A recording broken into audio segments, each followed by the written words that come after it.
welcome to Race Me by Innit Esports. Now, I'm Rachel Downey, and I'll be your host today. I'll also be I'll give you a little bit of commentating over here from England. I'm currently in London at the moment, and I can't wait to get involved in my very first esports gig. And I'm very lucky because I believe I'm in very safe hands. I've got Hannah Newhouse with me as well. Hannah, hello. Can you tell us a little bit about yourself? Yeah, thank you, Rachel. I'm here in the hub of NASCAR, Mooresville, North Carolina, and we've got a great program on our hands today. These drivers, these athletes, female athletes coming together for such a great cause, trying their hands here at NASCAR Heat. And it's been fun to watch the progress of them putting this together. I don't think they really know what they're in for, but at the end of the day, it's going to be for a great cause. We're going to get a lot of entertainment, and I'm really looking forward to it. Yeah, we really, really are. I would love to be able to do what these women are doing today, but I wouldn't have the talent or the skill whatsoever. That's very safe to say. Really wouldn't. But just to let everyone know a little bit about why we're all here today, Race Me by Innit Esports is championing diversity, inclusion, and equality with a unique event. Unique is keyword here, I think. It will see 6 high-profile athletes compete head-to-head in a one-off sim race. Now, the event will also raise funds for the charity Girl Up, which empowers girls to break down gender barriers and also defend gender equality. Now, Race Me will showcase how sport and gaming coexist by promoting female gamers and athletes together. Not all of the Race Me athletes are experienced gamers. In fact, for many of them, this will be their very first experience.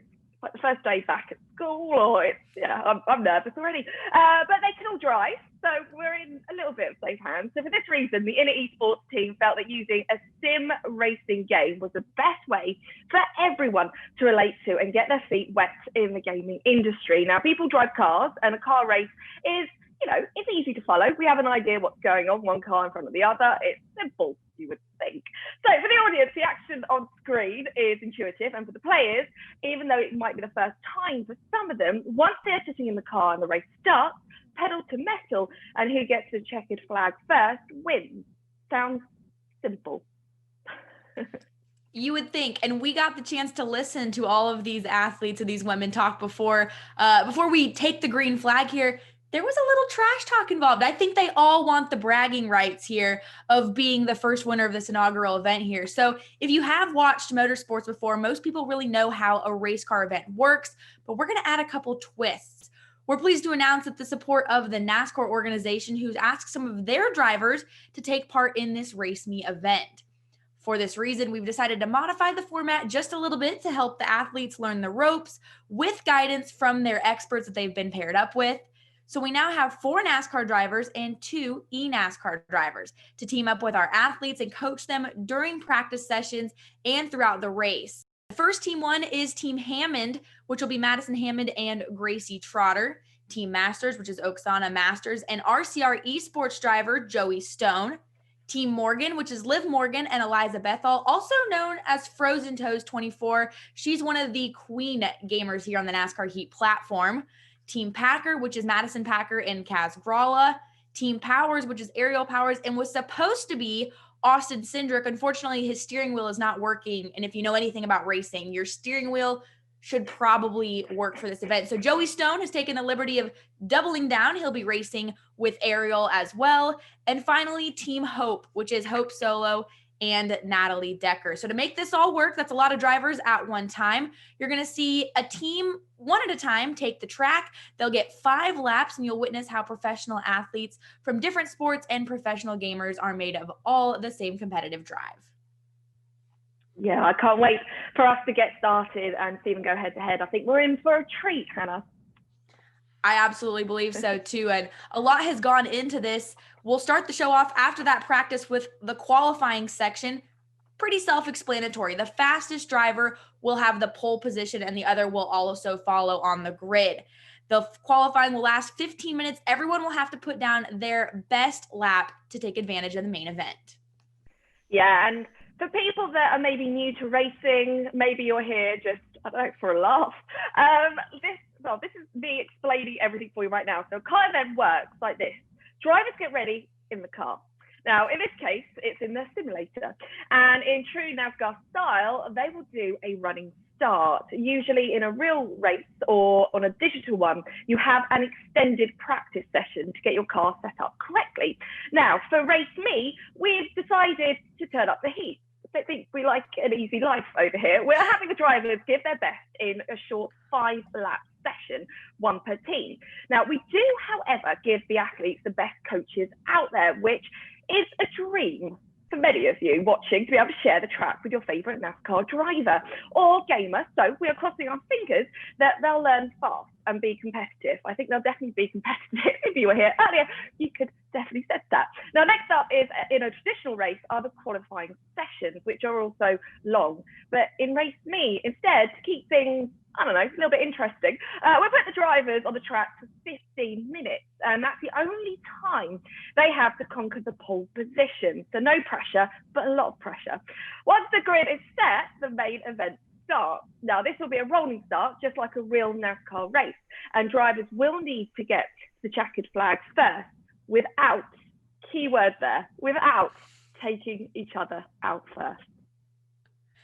And I think that's going to be one of the biggest challenges here is making sure that not too many fenders are rubbed between a lot of our drivers. And I've covered a lot of races, both traditional races and esports races now for NASCAR Heat. And I can tell that we are in for something special today. Yeah, I really can't wait. And this is my first esports gig talking about it. I'm very cocky as whenever I watch a sporting race, like I think a lot of our viewers will be. And you kind of think, I can do this easy. When it comes to it, you realise it's not that easy at all. It really isn't. So we'll take a little moment now just to explain the setup. And if you want to play sim racing competitively, or even if you really enjoy racing games and you want to feel like you're driving the car, you need to get what we call a rig. Now, our friends at Next Level Racing donated 6 rigs for the athletes to have true experience. The rig that was chosen was the FG Lite, which is the first fully portable racing rig on the market. Now, with this rig, you can fold it up and put it in the closet or wardrobe. I just wanted to point that out as well. Where you don't use it, and take it out when you want to lay down some laps. Now, if you're very ambitious or cocky like me, you can even put it in your car and bring it to a friend's house to play with it. Now, to be able to play though, you need to have the controllers, and Fanatec stepped in with those. Now, complete setup with the NASCAR wheel and pedal, and it's fantastic, was shipped to the athletes to be applied to the NLR rig. Now, once the components have been installed, the last piece needed was the gaming computer and the monitor. Asus, which is a leader in the industry for gaming PC, was able to loan the drivers the machines, and the setup was then complete. What nut and bolt? Christ on a cracker. What's going on? What's the other steering wheel? Can you help me out? I can't get out. Hey guys, Madison Hammond here from the Metropolitan Riveters. We got some boxes in. We're going to start with this one. Let's see what we got. It's heavier than it looks. It looks like a race car chair. We're going to put this together and have some fun.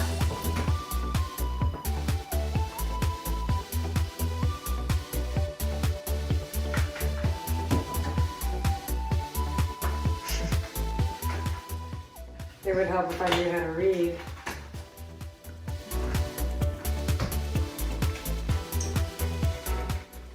Should have hired a pit crew.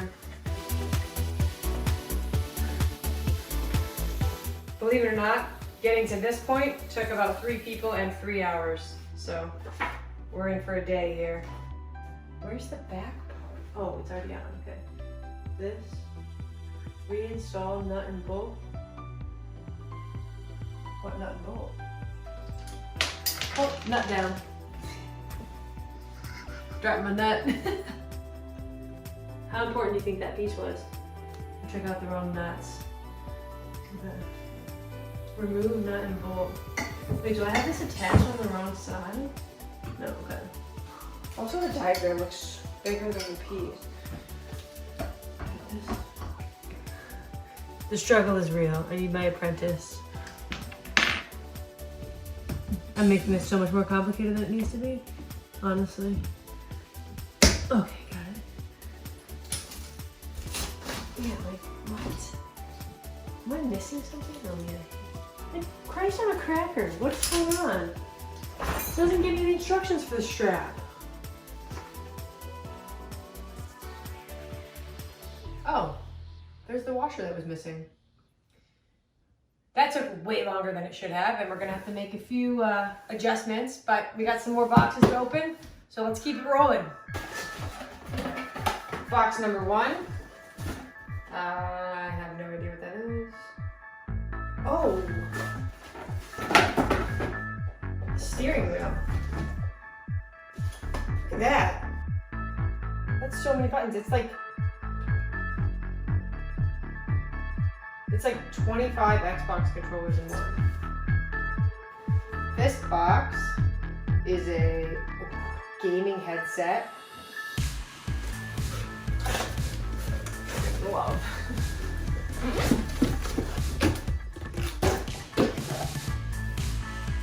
Wheelbase. Oh, that must be what the steering wheel goes into. This is like a legit race car. Throw an engine in this bad boy, take it for a spin down Broad Street. Pedals. 2 pedals. Okay, now I'm confused because this is the steering wheel. So what's the other steering wheel? NASCAR, baby. Woo! That's stuff. We have a computer screen and it looks like a computer player.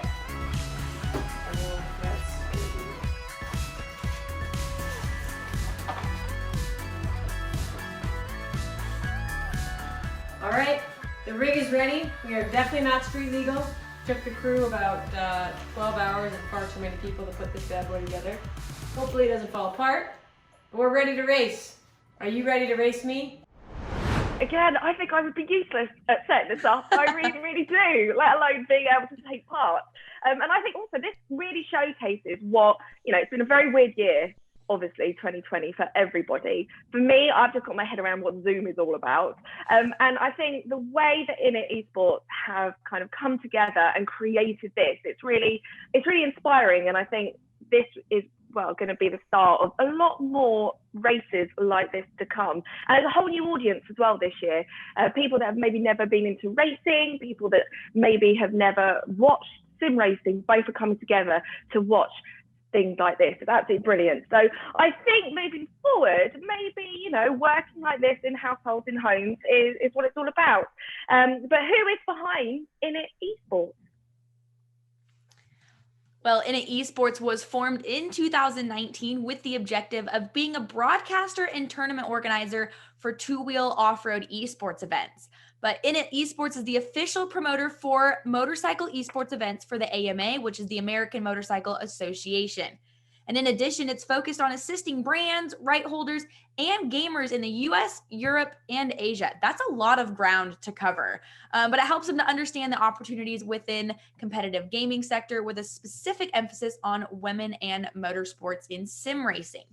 And it wouldn't be without perfect character that there are 3 women behind Esports. Steffi Bao, her sister, Dee Dee, and Claire Ritchie Tompkins. Steffi is a former 3-time women motocross world champion and the first woman in history of the sport to compete with the men in a round of FIM Motocross World Championship. Dee Dee has spent many years working in the motocross world and in MotoGP, and Claire has been very successful herself in F1, MotoGP, and World Rallycross. Talk about a stacked resume for the folks behind Esports. Yeah, absolutely fantastic. And let's be honest, only 3 women with this attitude could dream of a way to create a bridge. And it really is a bridge between sports, and in particular motorsports, and sim racing esports. Now, while helping other women succeed in this space, because it is very, very difficult for women in sport and women in motorsport, I think, in general. Now, motorsports are very expensive. And by creating events and tournaments with sim racing and motorcycle racing games, they hope to create a lower entry barrier into the traditional sports industry. Now, racing is fun and intuitive, and by bringing the attention to esports racing, they hope to create a funnel to turn gamers into fans and participants of the traditional sport. Now, it also works the other way around by bringing fans of traditional sports into gaming and providing a chance to play their favourite sports digitally, sometimes even alongside their idols. I would absolutely love that, because again, in my head, I would win. I wouldn't. Esports and sports are undoubtedly linked, and the British crossover is now a reality. They are creating a model that can be applied to every sport that has an esports counterpart. In today's current climate, Esports wants to make a stand for diversity, inclusion, and gender equality. Around the world, female athletes in nearly every discipline are underfunded, and in esports, this is absolutely no different. Now, attracting a higher caliber of female athletes from a whole range of disciplines, RaceMe will demonstrate that the gaming sector is a space in which women are welcome to compete and enjoy. Gaming is also a fun and accessible way to get children involved in STEM from a young age. A British study in 2018, and I love this, found that the girls who play video games are 3 times more likely than non-gamers to pursue degrees in STEM subjects.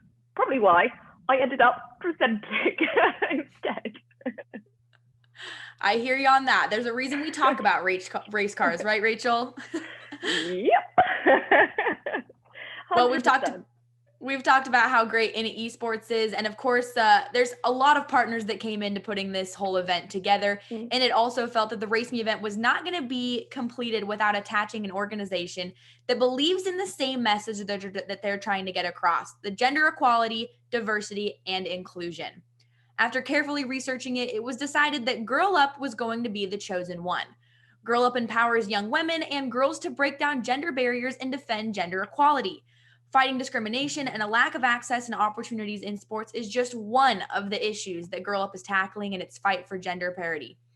Girl Up's leadership development program has impacted over 75,000 girls throughout 4,000 clubs in nearly 125 different countries and all of the 50 United States.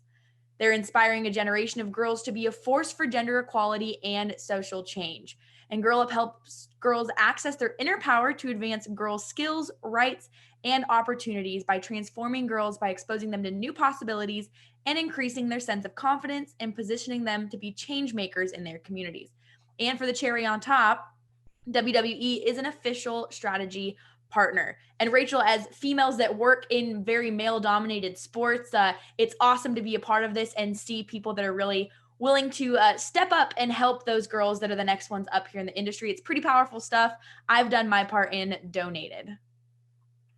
Yeah, me too. And it is really powerful stuff. And without sounding like a cliche, you really do feel like there is a change coming. We are in the change, but there's a much bigger change coming. And it's very, very exciting. Now, our athletes are all allies for these messages. And you can also help by your contribution to the RaceMe's dedicated Eventbrite page and becoming an ally as well. Now, we also have active here in the Twitch chat, the cheers and bits. So every penny we'll receive through those tools will go to Girl Up. Now, why not cheer for your favourite athlete during the race and so contribute to the cause?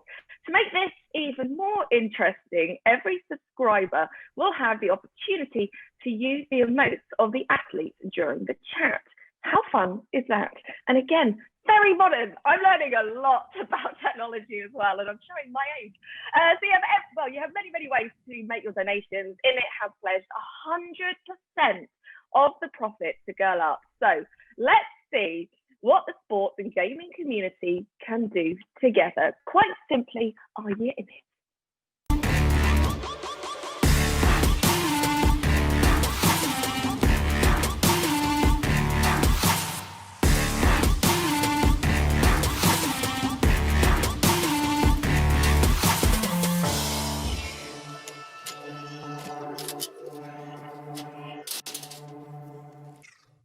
Right, well, should we have a look at the teams? I mean, we've been talking about this. We've been getting very excited about this.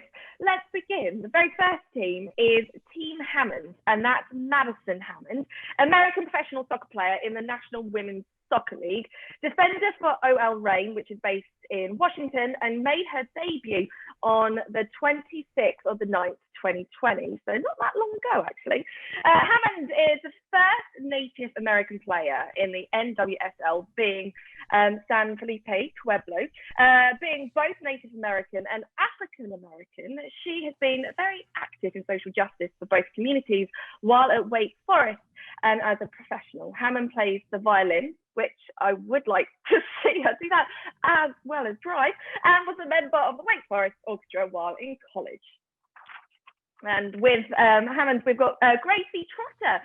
Gracie Trotter is an American stock car racing driver. She competes full-time in the ARCA Menards Series West, driving the number 99 Toyota Camry for Bill McAnally Racing. And Trotter also competes for Rev Racing and the NASCAR Advanced Auto Parts Weekly Series as part of NASCAR's Drive Diversity program.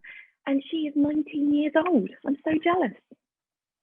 And for our next team here is Team Masters. Oksana Masters is a Paralympic rower and cross-country skier. I don't know about you, but I have tried the rower in the gym. I am not good at it. I will leave the rowing to the professionals. She's Ukrainian-American from Kentucky. She's got her Paralympic involvement. Went to the 2012 Summer London. It was the first ever United States medal in trunk and arms mixed double sculls. Also, the 2016 Summer Paracycling and 2018 Winter U.S. Nordic Skiing team won 5 medals, 2 of them being gold. She's also posed for the famous ESPN Body Issue. She's been teamed up with RCR Esports driver Joey Stone. He races in the eNASCAR Heat Pro League and is the PS4 driver for Richard Childress Racing in the number 8 Chevrolet.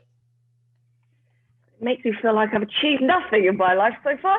Next up, we've got Team Morgan. So we've got Liv Morgan, professional wrestler, WWE, won a 4-woman match to qualify for the 2020 Survivor Series match for the SmackDown women's team. 2-time Elimination Chamber competitor, competed in the first ever Women's Royal Rumble match, completed at Super Showdown in Australia, part of the first ever all-females PPV Even Evolution. Debuted in NXT, debuted in WWE, and that was in 2017, so quite a few years ago. And I love this fact. She has a farm, because it's always good to have a farm, and also studying to get her FL real estate license. Now, my favourite name here for on the team is Eliza Bethel. Her name is Frozen Toes 24. And I think if you were over here in London right now, you would probably say you were Frozen Toes as well. Twitch streamer, founder of Shake and Bake, Xbox One Racing League, a supportive racing community, racing for probably 11 years now, and played every Heat game since the Xbox One came out with the club, which I think is a wicked thing to be able to say you've achieved. One of the first to form a NASCAR club, Shake and Bake, for drivers to race together, which grew very, very quickly. And again, started doing tournaments, races, and fun race for those who signed up, which is absolutely fantastic. Within a few weeks of streaming, became a Twitch affiliate in 2017 and started on the league after bringing on a few more admins. Literally achieved so much. Here we go. And also, since the start, Shake and Bake has been home to 3 different leagues, multiple community events, races, and 1,400 plus members. Current admins are at least Justin 24, the J Mac Attack 34, and Dion 4 Dub have done an amazing job to keep the love of racing alive in Shake and Bake. And for the past 2 years, also started broadcasting, announcing league races, and gaining recognition in X Adventure. So just reading out the bio. So there we go. That's that team. And Team Packer consists of Madison Packer, who is a professional hockey player. Good for her, girl. That is so cool to me. Throwing some elbows in a hockey player. We'll see if she can throw some elbows here also on the racetrack. She may need to a little bit later, but she races for the Metropolitan Riveteers, forward in the National Women's Hockey League. She's a 5-time National Women's Hockey League All-Star and the 2020 All-Star captain. And she'd mentioned she's so excited to be a part of this event with so many iconic and influential athletes. And Girl Up is such an incredible organization that inspires and empowers girls to believe in their infinite potential and provides them with the resources and tools to help them change the world. She's been teamed up with NASCAR driver of Kaz Grala, who races in NASCAR. He's from Boston and is the youngest NASCAR driver winner in the history of Daytona International Speedway and the youngest person ever to compete in an International Motorsports Association event. Now, next up, we've got Team Powers. That's Ariel Powers, professional basketball player, Washington Mystics player, and Women's National Basketball Association, which is absolutely wicked. Avid video gamer. Username is Powers Surge. High expectations with the name of Power Surge. Signed with Ford Models, Esports and Gaming Division, streams regularly on Twitch, NBA 2K, Apex Legends, Call of Duty, and WNBA in 2016 All-Rookie Team, and in 2019 WNBA Champion. It's got some stats here: games 104 points, 1,051, and also working side by side, doubling up. Joey is back for some more of the action. Can't get enough of it, can he? So that's Team Powers. And our last team here is Team Solo. We've teamed up soccer and NASCAR driver. Again, Hope Solo. A common household name is a former professional soccer player. She was the former goalkeeper for the United States women's national soccer team. Also participated in Dancing with the Stars. Two things I can't do: play soccer or dance. So good for Hope for taking on that. Now she's going to take on eNASCAR. So looking forward to that. But she was the World Cup champion, two-time Golden Glove Award winner, two-time Olympic gold medalist. She has a lot of records as well, including most international games played, most shutouts in a World Cups, and most World Cup minutes without a goal. And she's been teamed up with powerhouse NASCAR female driver Natalie Decker, who also races in the NASCAR circuits of the NASCAR Gander Outdoor Truck Series, driving the number 44 Chevrolet Silverado for Nice Motorsports. Decker was also in the 2016 Alan Quickie Development Driver Competition and 2015 Drive for Diversity participant, and again, one of the top NASCAR female drivers at the moment.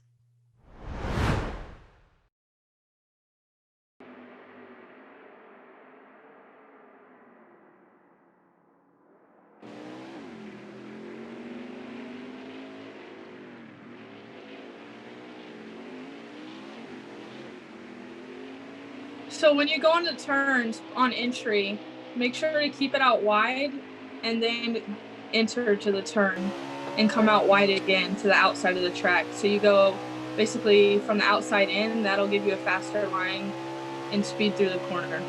Okay. Oh my gosh. And you can drive into that corner a little bit deeper and get on the brakes a little bit harder. Okay. I almost cut my corners. But you're doing good. I don't know what else to tell you.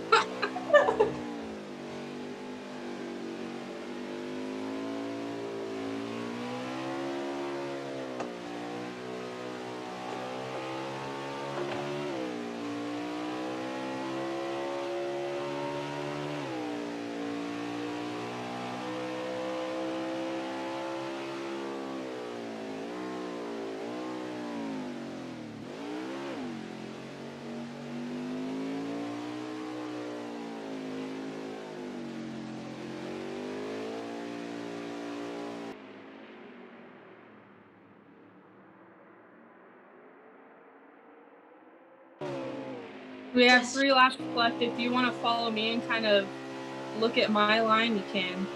Okay. There you go.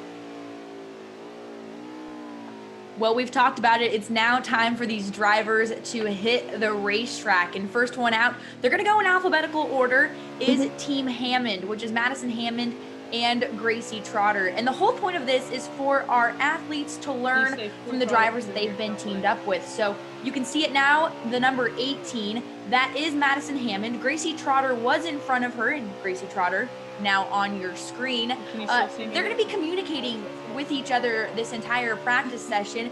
Gracie's going to be teaching Madison about corner entry and how to do things. And it actually looks like here that Gracie let Madison go in front of her. I think that's a good sign, Rachel, that she said, hey, we completed a couple laps. You're good. You've got this. Go ahead. Yeah, I agree. I think that's the only way as well to bring the confidence, because much as everyone was confident before they all started, it's very different once you get out there. It's very different when you feel that pressure and you realise, wait, it doesn't take much to have one wrong turn. It doesn't take much to, maybe bump into each other, to make a very simple mistake. And so far, Madison is very a bit cautious. I spoke too soon. But again, this is just a start for them. It's becoming more comfortable, more confident. Yeah, you do feel she's a little bit. Do you think she's holding back a little bit? I think she is holding back a little bit, but you got to remember, she may feel all the confidence in the world right now, but wait till we get 12 other drivers on the racetrack with her. It's really easy when you're out there by yourself, and I'll give them the benefit of the doubt here. I've driven race cars, which is how I ended up in the commentating position. I used to race in NASCAR's developmental series, and I tried my hand at NASCAR Heat when I first started commentating the NASCAR Heat Pro League. It is not easy by any standards. So they are going to have a ton of fun with it. They've got their work cut out for them. Again, they've got great coaches that have driven a lot of these racetracks in real life. And so apparently we're going to switch roles here, though. Gracie now jumping back to the front, Madison getting on the gas here to catch back up with her. So this practice session definitely about coaching, and I think these drivers are going to need a lot of it. So lift later, going to and I think Gracie's doing the right thing for sure, because you can't let Madison just think, oh, this is just a bit of a breeze. This is what I do. I'm in front. I just have to be a little bit careful. That's not what racing is all about whatsoever. Yes, you can't make silly mistakes, but it is a competitive sport. It is all about speed. It's all about agility. It's all about being the one that is smart and getting out in front. And look at this. I actually think Madison is getting a little bit more confident. She's getting a little bit more ballsy. I like Look at her. She's like, I'm going to pass my teammate. I've got this. She's got the idea of a road course. Little bumper tap almost there to her teammate. She's got the idea of a road course figured out here. And again, this is Indianapolis Motor Speedway, the Roval here that they are running. So a very famous racetrack for many different series, including IndyCar and NASCAR as well. This road course only recently implemented, though, to NASCAR as a circuit. So you've got banking changes, you've got tight corners, you've got the barriers, the rumble strips that are around the corners there that can really upset these guys. But she's got it figured out as far as not turning as much as you can, especially that pit road barrier. You want to avoid that. But Madison seems to have it relatively figured out, which is a good sign here early on in the day. Yeah, I totally agree. And I would say actually the only thing perhaps she's struggling with, I don't know if struggling is the right word, are the tight corners. But again, it just takes practice. It just takes the more times you go around, the more times you face those corners. You just got to find your rhythm as well with racing. And I'm actually really impressed with her. I don't know what I was expecting. You do kind of worry that nerves and fear will get the better of people. And yes, it's only two of them on track at the moment. I know things are going to be very, very different when you actually feel that the competition heat up. But right now, I feel that she's cautious. I feel very confident and safe in her presence. Well, we've still got 5 more teams that are going to have to hit the racetrack, so there's still plenty of time for maybe some wild cards that we'll have, maybe a couple that will impress us further. Gracie Trotter, though, again, a driver in the ARCA Menard Series West, she actually collected a win this season out at Las Vegas Motor Speedway at the Bull Ring, the short track. It's just right behind Las Vegas. And became the first female ever to win in the ARCA Menard Series. So big accomplishment. And you said it, Rachel, only 19 years old, well on her way to the top.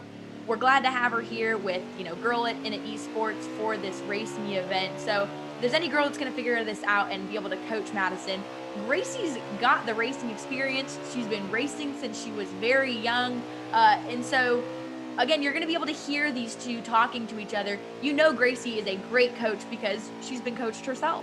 Exactly. And, we mentioned earlier, actually, that the change is coming for women in motorsport. And the fact that Gracie is 19 years old and showing such skill, such competence, it makes you even more excited for what's to come, not only for women in motorsport, but for this younger generation coming through, and really showcasing such talent. It's amazing. And also, you know, when you are a little bit younger, you probably are a little bit more ballsy. You probably are a little bit more braver than you are maybe a mid-20s driver. And I think she's really showcasing that.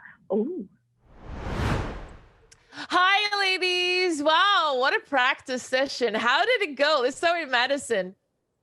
I think it went pretty well. I got a little bit hectic towards the end, so that's something I'll need to focus on in the real race, just because it's going to be longer than 5 laps. So if that's how I start, then I think it won't go well. But I think that Gracie gave me some good tips about the turn, so that'll be helpful. You were so confident coming in. Honestly, your first lap was kind of spectacular. Is it your first time racing at all? Yes, I'm definitely not a gamer. I am most proficient in Mario Kart, and that's about it. And so I was so nervous for this race. And so I did spend a little bit of time practicing and just trying to memorize where that green line was, because when someone told me that wasn't going to be there for the real race, I seriously panicked. So yeah, I definitely just tried to take my practice tips, and I mean, might as well go for it. Perfect. You honestly did great. A couple of questions about today's event. Why do you think it was important for you to be here today with us? So I think that when Steffi first reached out to me about this event, I was immediately excited, just because I know it can sometimes be trendy to talk about, you know, women breaking barriers, and people want to include women in different spaces, but this felt like a really authentic and enthusiastic space where just a lot of different athletes have this common idea of just being competitive, and we're all competitors in whatever we choose to pursue, but we're all doing something that we're probably not very good at. And so I thought it would be a ton of fun, and I thought it would just be a really good space for a bunch of really, really cool women to come together. For an event like today, like we mentioned, you're still really young, but how much do you think it's important to talk about gender equality, especially in racing, not only in games, but also in the real world? Yeah, I think it's very important, especially in the racing world. It's harder for females to make it in the sport, and also succeed in the sport, not only on the physical side, the mental side too, because as a female, we kind of have to work harder. You know, men are already built with muscle, like they can handle these cars. These cars are heavy, high horsepower, so they're very hard. So as a female, we have to work harder on that. Work harder in the gym, work harder with our diet to make sure that we're physically fit to race these cars. Just because as a woman, we have that disadvantage a little bit. And also, you know, this has always been a men's sport. Back in the day when NASCAR first started, women were not allowed in the pits. They were not allowed to be at the racetrack. So over the years, we've broken those barriers, and, you know, more and more females are coming to the sport, just like Natalie was talking earlier. Haley Deegan is moving up to the truck series next year, into the top 3 series. So that's awesome that more and more females are in it. And the goal is that eventually being a female in the sport and diversity will become a norm. So there's several programs in NASCAR and the whole racing world, like NASCAR Drive for Diversity. And I'm a part of the Toyota Racing Development. So they do a great job at trying to bring diversity into the sport. What a great answer. Ladies, I'm super excited to see you in the race. Madison, are you pumped? Are you ready? So pumped. Let's get it going. Good luck in the race and to qualify, actually, right? You start with that, and then after that, the race. So wish you guys good luck, and I'll see you later. Thank you.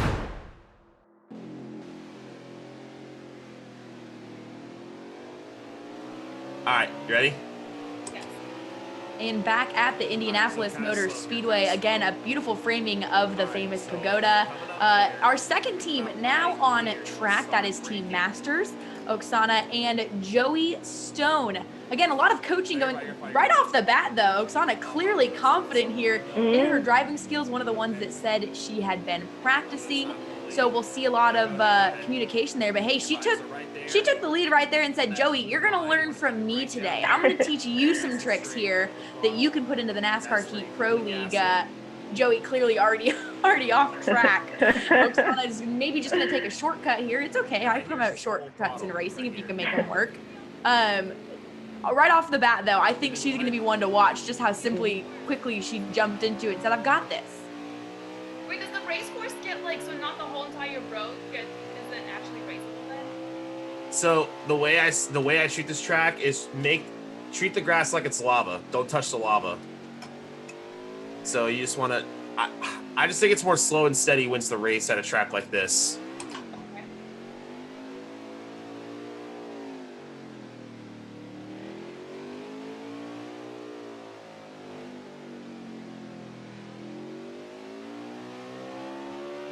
Where did you go? I left behind. Here, I'll wait for you. You're doing good. You're doing good. I see you. Keep it coming. Keep it coming. All that matters is one lap, not every lap. There you go. Now full throttle it here a little bit. Now easy on the throttle here. There you go. There you go. Bring it to the top. There you go. Good job. Keep it up. So kind of like near the end of that pit wall, that wall to the right is when you brake. Nice and easy. Keep it above those blue rumble strips. There you go. Keep it up. And then right here, just kind of keep it on the track. As low as you can there without touching the grass. Back on the throttle. Treat it like an egg is under your throttle. You don't want to break it. Oh, see? Yeah.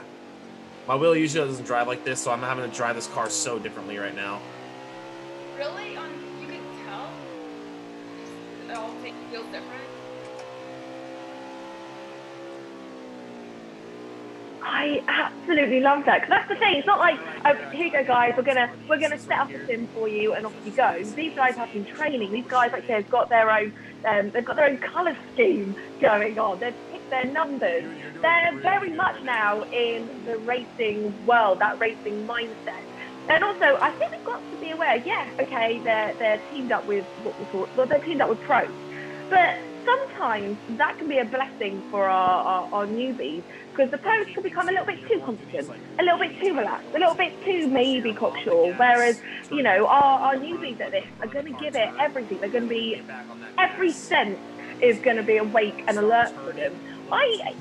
You can't expect neither one to be an out-and-out winner. That's what makes it so exciting. And you do kind of think the ones you least expect will be the ones that do amazing and surprise us all. Absolutely. We've got a lot of different athletes and drivers that are involved today. Also inspirational in their own way, though, Rachel. Whether coming from challenging background stories or overcoming adversity, there's so many different stories that come into play in today's race, both from our athletes that joined us and also our professionals that are joining us. So if you're looking for a group of people to, print out, hang a poster on your wall for your morning inspiration, take a moment and look up Oksana's story, because it is an incredible one, Rachel, that you and I have both learned so much about, that really is that inspirational push that you need each morning, knowing that you can do anything if you set your mind to it.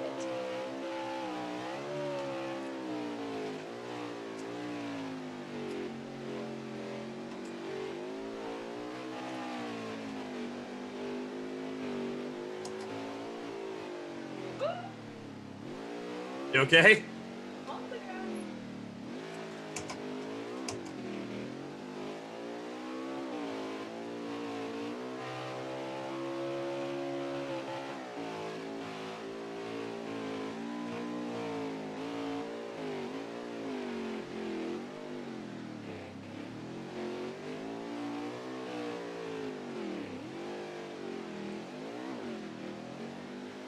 How you feeling back there?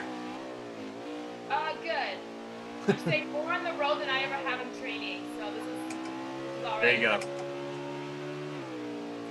It's been fun to be a part of this and learn so much more about athletes that I've known about and that have become household names throughout the years.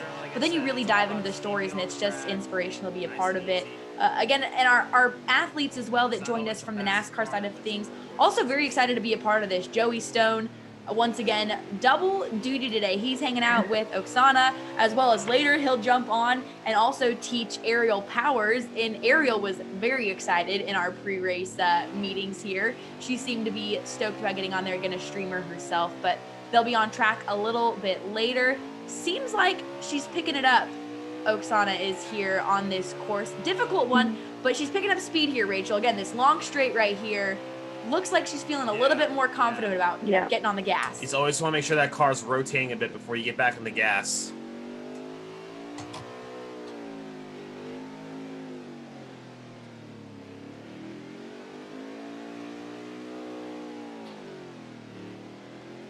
Oh my gosh, I feel like it's every time I forget to blink when I'm playing this. That's all part of it. You got to be on your game every second at a track like this, especially.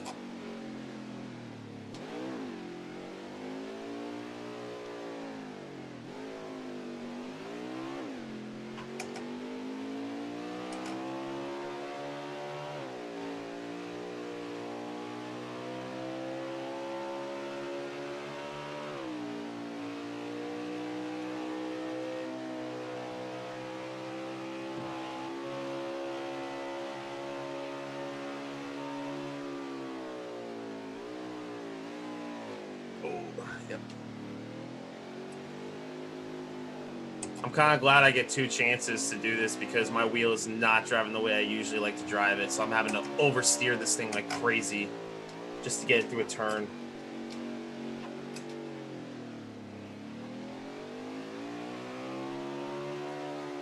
Yeah, I need some redemption.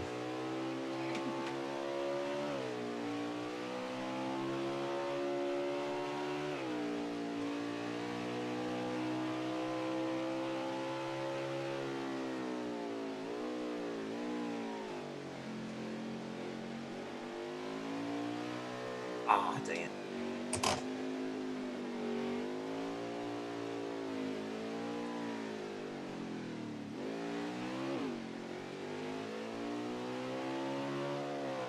Oopsie.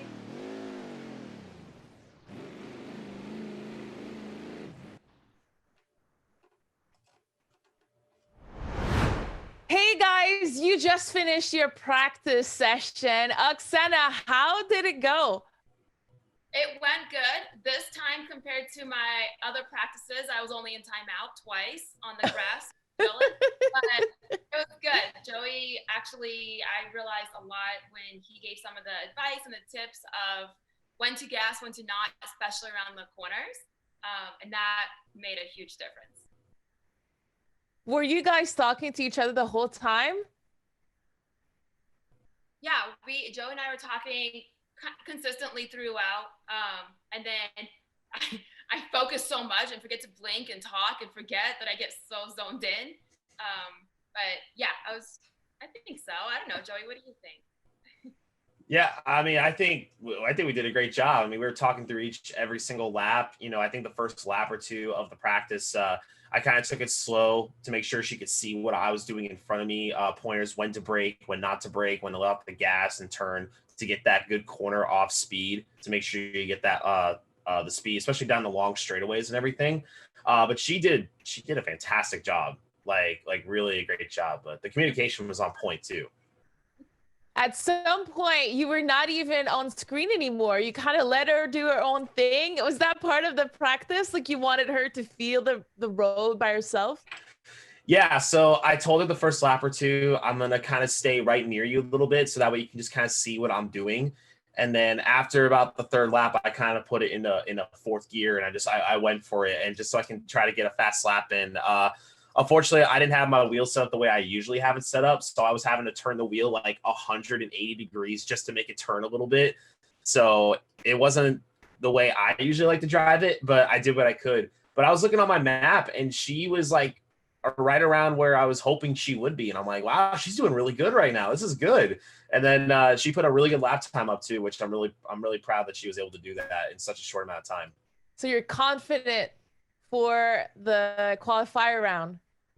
Oh yeah, easily. Like I gave her all the tips she needs to know now. Now she's got a little practice in her and everything. Once it gets to the big show, the point of this whole entire thing was to where in her head she hears me the entire time during qualifying, and she's like, "Let up." So that's the whole thing. So I think she's gonna do a really good job. Oksana, this is not your first time competing just in life. You are, a legend when it comes to competition. But is it your first time competing in video games? Yes. Competing in video games like this outside of Donkey Kong and Mario, yes. Like this is a legit video game, and I've never done anything like this before. I gotta say, like the whole setup, I feel like pretty legit now. So now I just gotta like actually do it on the road and back it up. But yeah, I'm a little bit intimidated because listening to the other girls, they've played video games and know all this stuff, and I'm like, okay, so I'm gonna have to really really make up some ground here on the road. It's part of the mental fortitude that you already have because you've competed at the top of the world in Paralympics games and won so many golds and other kind of medals. I want to know from both of you, why was it important for you guys to participate in this event today? Let's start with Joey, because you're one of our very few men in this event today here to talk about women and just overall diversity. Yeah, I'm definitely in the lower population of this awesome event that we're putting together. But I definitely want to be a part of this just because of how important it is as well. We come together with all these incredible female athletes to just have some fun and play some video games, but at the same time, we're showing how strong women are, especially in sports and everything, and how the way I see this entire event is showing that women can do what men can do when it comes to sports and everything like that. We all have that same determination, that same drive, and the same the muscles and blood in us to go do what we want to do in our lives. And seeing what Oksana does and many of the other female athletes, especially in NASCAR as well, is just absolutely incredible. So when I got the call to come and do this event and give some pointers to some legendary athletes, I couldn't turn that away whatsoever, especially for such an incredible cause. You took the words out of my mouth. That's exactly how I felt when I got the call. I have to say yes. Oksana, why did you decide to join us today? Why do you think it's important to talk about gender equality? Well, I want to second everything Joey said. You basically took all the words out of my mouth as well. So I'm like, oh my gosh, because what I fell in love about Race Me and this whole project was it's fun to race, but it's bringing awareness to gender equality and women in sports, and the same opportunity for women in sports that men get, women need to get. And in my sports, either if it's Olympics or Paralympics, there's still a massive gender gap in my sport specifically, because I do cycling and cross country skiing, biathlon, and the women are just underrepresented. And I want to help bring a light to that aspect for girls to realize that they are badass. They can be athletes. They do not need to be what society thinks that a woman's role is. And then also one of the things is I being a Paralympian, I'm a double above the knee amputee. So it is amazing the fact that I'm inclusion and diversity as a Paralympic athlete is right here in this event because I'm driving with hand controls. And so it just shows that gaming and everything is for everybody, for girls, for Paralympic athletes, adaptive athletes, anyone. And I really wanted people to realize that. That is such a good point. We went a long way in gaming for not only diversity, but also accessibility, especially in the last couple of years with more and more controllers that are being developed in gaming for all kind of people in the world to be able to enjoy the games, just like anyone else. I'm so happy to have you guys here today. I cannot wait. I know, Joey, you'll be back a little bit later because you are the only double coach. You have a double hat here. You're coaching Oksana, but you're going to be coaching someone else as well. So you had to share your coach. Oksana, I hope it doesn't break your heart too much. I know. I'm like, oh my gosh, I hope it's going to stay Switzerland neutral and give us a safe. Switzerland. Yeah. But it's going to be good. I'm rooting for all the girls here. I mean, obviously I want to do well, but I want to do well and just not end up in penalties and timeouts. That's my personal goal. So I got to set those baby goals. So I'm excited just to see all of us make our personal goals and hit them. Well, thank you so much. It was a pleasure having a little bit of a chat. Good luck later today to you, Oksana and Joey. I'll see you later. Halfway through our practice session here for the Race Me event. Now on the track is Team Morgan, which is Liv Morgan and Eliza Bethel, again, also known as Frozen Toes. And quickly to the front. Oh, and I believe she may have missed the appropriate corner here. Liv Morgan, gonna turn around here. Oh, you know what? We'll figure it out. Gas is on the right, brake is on the left, reverse. There is a reverse in these race cars.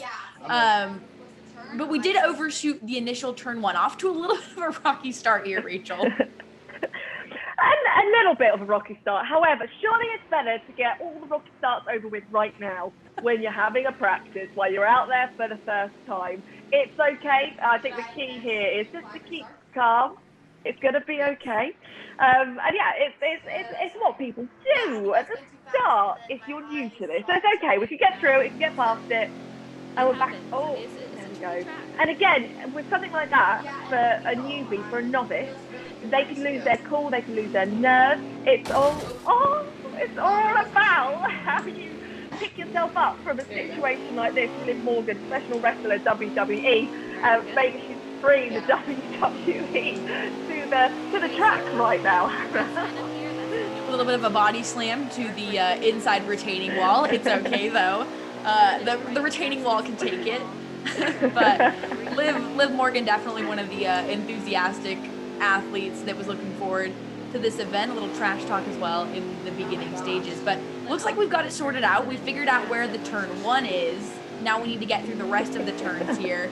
And a very colorful scheme for Liv Morgan as well in the 3. Again, Eliza Bethel, Frozen Toes 24. She's a name that's known within the esports community, known within the NASCAR Heat community as one of the top drivers, let alone one of the top female drivers on the platform. So cool to have her as part of this event. Liv is in great hands here with Frozen Toes 24 because she's got the best of the best on this platform teaching her. And right now we've seemed to gain some momentum. All right, past this bridge, there's going to be like a driveway on the right. You'll want to start braking for the next turn up here. You'll see cones, start braking.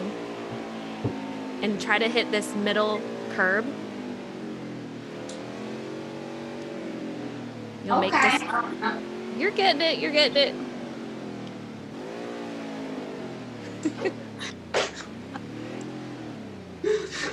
Oh my God. I feel like my wheel's not stable.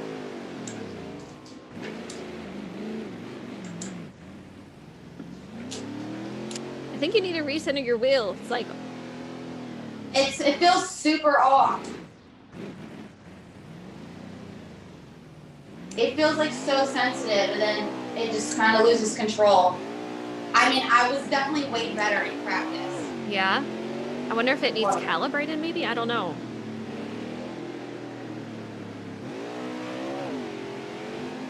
Oh no, the rig is totally moving up and down. Is it supposed to not do that? All right. No. So past this, you have to make this right-hander. Right there. This is going to be the sharpest turn we have. So on the brakes, pretty good. Yeah, good job. Right there. Okay. Straighten her out. Don't get on the gas until you're completely straight. Got it. And then we'll make it around this. Don't hit the pit wall. And and we'll gas it up.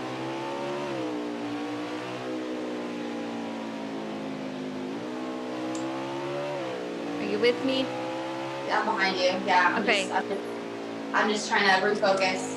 That red sign, make sure to break it right there. We'll go around right here.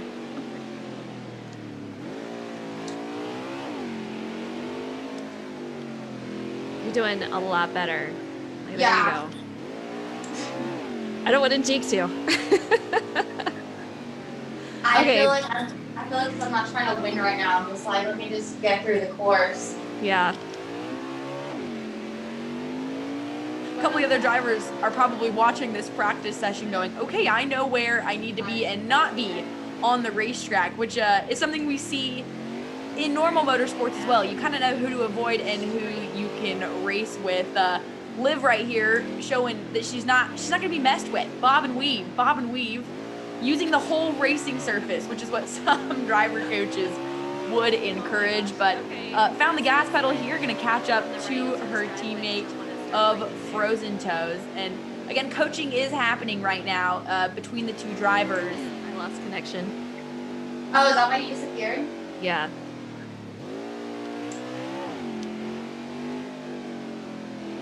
So I don't know where you are right now, but pretty much slow and steady. You got this.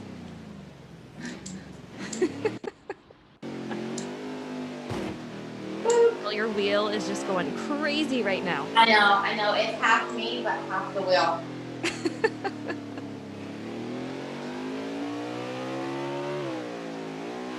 Where are you at right now? It looks like I'm at for the straight shot. Nope, I'm gonna. Oh. Yep, nope, I had to make a.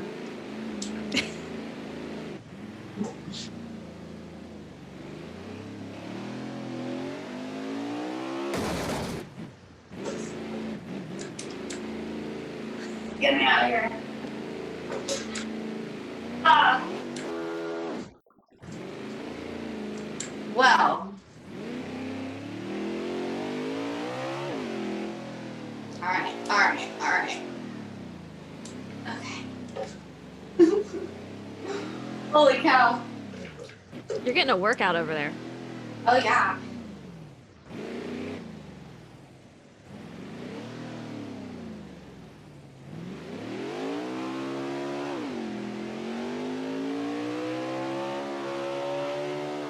Absolutely, this is her last lap to practice. She was practicing those victory burnouts for us here. Oh, and coming down pit road. So she's gonna go ahead and not take the checkered on the front stretch, but instead down pit road. So Liv Morgan again with Frozen Toes 24 wrapping up our third practice session. We've got 3 more practice sessions coming up as each of these drivers get a chance to hit the racetrack and get some coaching from the drivers they've been paired up with.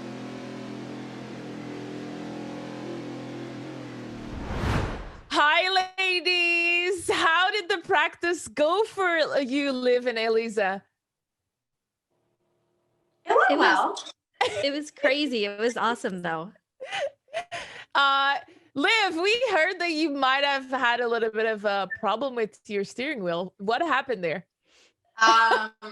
Apparently this is not supposed to do this. And it's supposed to, stay tight. I had no idea. So unfortunately, did it affect your performance during the practice? I want to say yes, but also maybe not. Yeah, I think it affected me a little bit. I'm going to try to fix it before we go race time for real. But I feel like I'm kind of used to it at the same time. You're kind of liking the new positioning. Yeah, like I'm like muscling it into place, and I just do maybe it'll help me just keep my turns tighter because my wheel also, I was like. You're gonna have some major muscles after this. I'm letting you need to work out today. Yeah, you're getting your workout right now. Like going with all these motions. You're playing a different video games than everyone else. I know. I work harder, not smarter. Eliza, how did it feel to be paired with Liv Morgan today?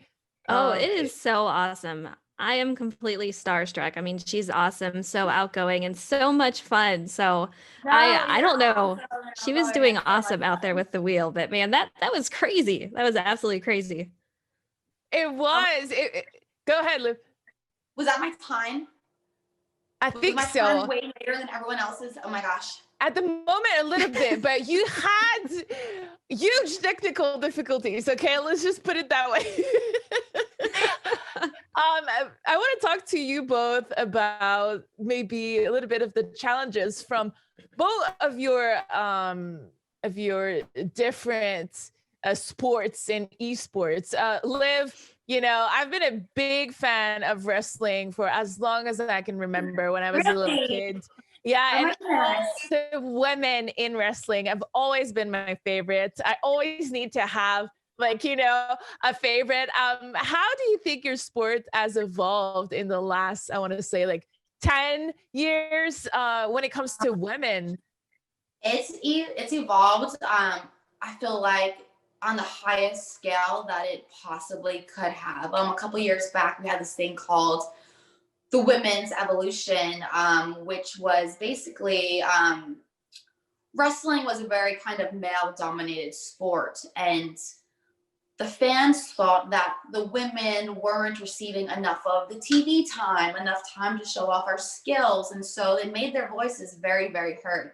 And luckily, WWE listened, and so they started giving the women more time, more match stipulations, just more opportunity to show what we can really do. And so we got exactly that, and I think we blew everyone away, you know. And so now, you know, currently we are main eventing shows. We've had all female pay-per-views, which was the first time ever in WWE history, and I was so lucky and honored to be a part of it. So it's just grown so drastically, and I'm so proud to just be a little footprint in the journey that's going to continue to evolve. But it's been incredible, truly. And I'm just so happy to work for a company that evolves and listens as well. I had shivers throughout your answer. I honestly, I just saw that there was the first women Royal Rumble match 2 years ago, and I can't believe I missed that. I can't believe I missed that. And you're we're going to have many more, you know, until the end of time. So you'll be able to see them all. But yeah, you know, things like that. We had the first ever women's Royal Rumble match, and it just was like unheard of before that. Yeah. You know, the first ever women's elimination chamber match. All these first ever women's first evers, you know, and we just continue to keep on doing it. And so I just hope that any little girls watching know that they can do it too, you know. They know that they can be respected and feel safe and to just be the best versions of themselves. Elisa, I know you are a little bit more on the side of my world, which means in gaming, but you are not only in gaming, you're also in race gaming and racing gaming, which is already like a little bit of smaller experience. What has been your environment when it comes to gender and equality in the racing game environment?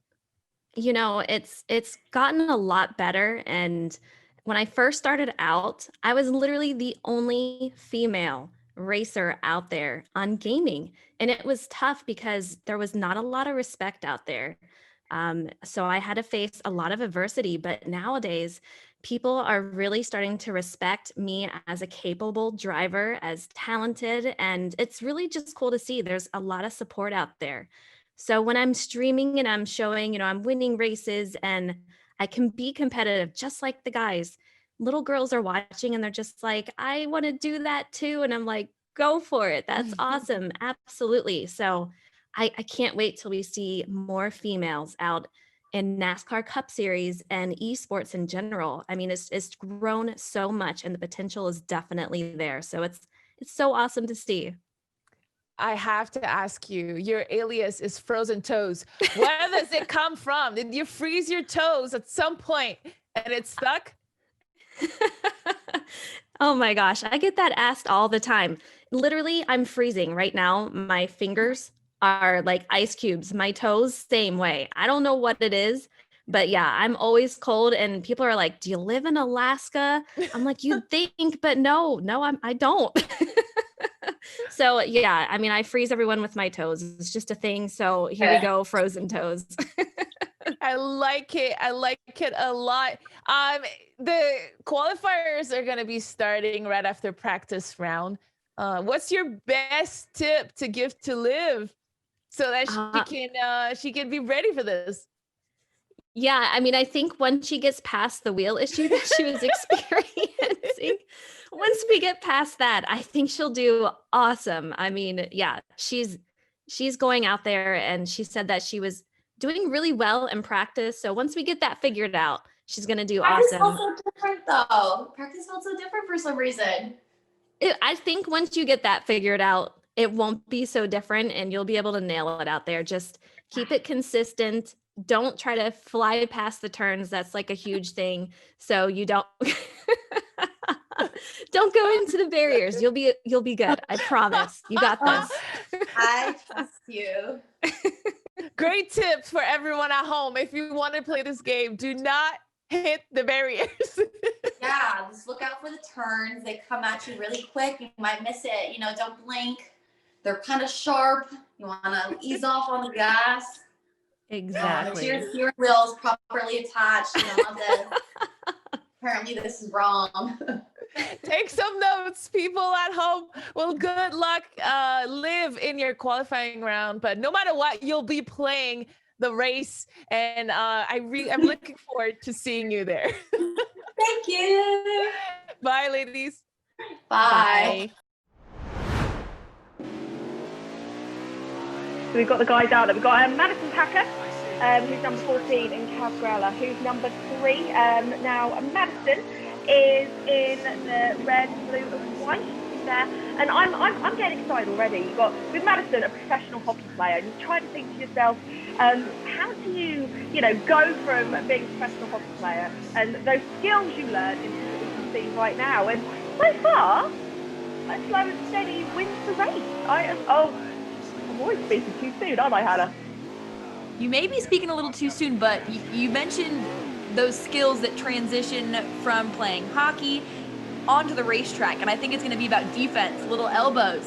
And I think that Madison Packer is going to be one of those drivers that's really going to put the defense mode up, elbows up, not going to be afraid to rub some fenders here. And she has teamed up with, like you said, Rachel, Kaz Grala, who is a driver, has been a driver in the NASCAR Xfinity Series, made some starts in the NASCAR Cup Series as well, and is really skilled, fortunately, in the road course aspect of racing, has raced some Trans Am GT cars, and raced road courses in the NASCAR circuit as well, with Richard Childress Racing. So Kaz is he's no stranger to the road course aspect of racing, and has recently taken up the gaming aspect of racing as well. So Kaz right now is taking his real life experience on these road courses, putting him to the test here on the NASCAR Heat platform, also while trying to teach Madison Packer how to do it. But so far, so good. We had a couple rub-ins early on in this practice session. I think this will be their second lap they're embarking on here. But Madison is keeping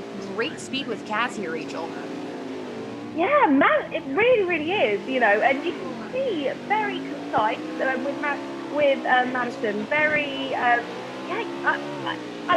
liking what I see, and I'm seeing some speed here, I'm seeing some guts, I'm seeing more confidence, and that's what it takes. I said this earlier, and I have been saying it a lot, it takes confidence to get to know the track, to get to know what you're capable of doing, to get to know your skill set, and, yes, there are certain elements of this circuit that will prove quite challenging for our newest drivers, but it's so far, and I always kept worrying that I kept saying when I say this, something will happen. But so far, so good. We can see the confidence is growing with Madison.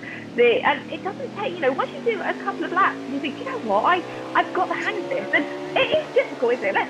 Very quickly, Hannah, just because you're, say, a great athlete, a great driver, it doesn't necessarily mean you're going to be great when it comes to an esports game, is it? It's two different skills.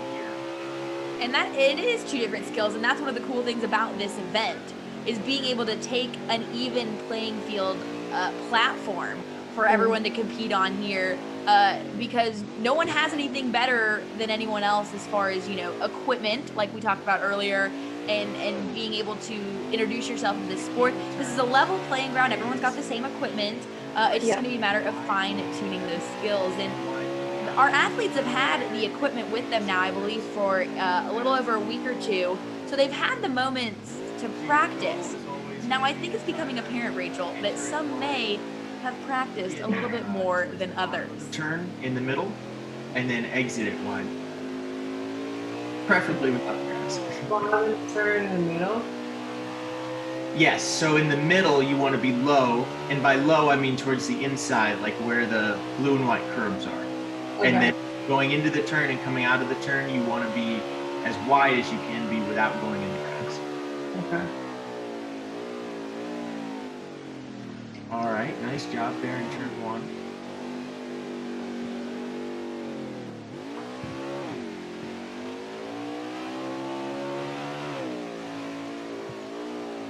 I'm going to try to get ahead of you a little bit here so you can follow me around a little. So you don't have to slow down much for this one.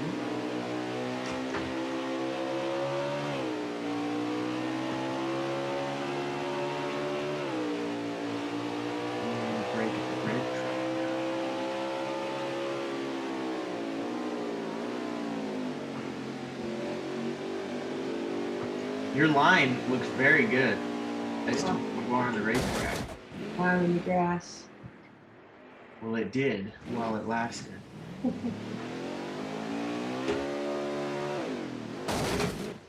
I'm waiting for you, don't worry.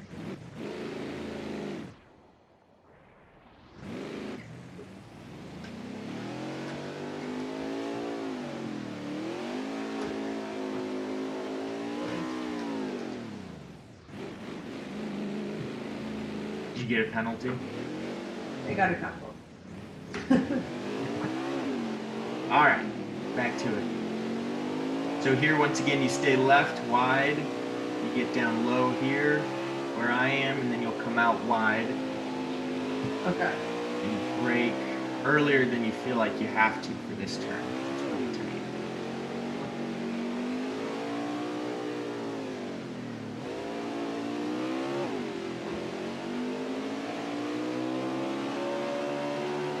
Are we coming to our last lap? Or we have 2 more? Maybe I see one. Okay. So full throttle all the way down the straightaway to the end of this pit wall. Right here.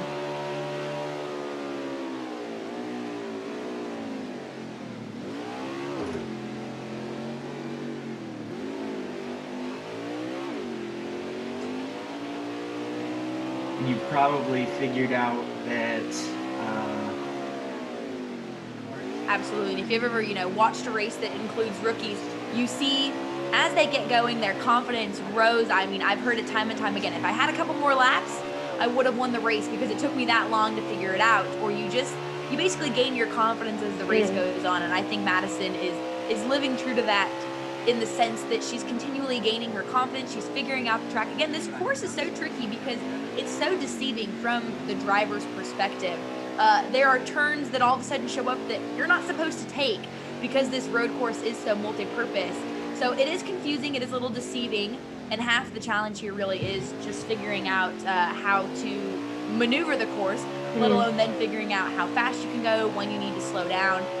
Kaz, again, being a great driver coach, though, making sure that she knows where she's supposed to be going. The braking points, obviously huge here on a race course, being able to get yourself slowed down and make the corners. And that's something that she has shown, while she may not be aggressive, and I think we may see that later, that's one thing that she has really hit a key point on, is she has nailed her braking point. She's able to pick up speed, as we're seeing here down this front chute, and slow her car to the point where she's able to make the corners, which is something that our other athletes thus far have maybe struggled with a little bit. If you can avoid it, always try to.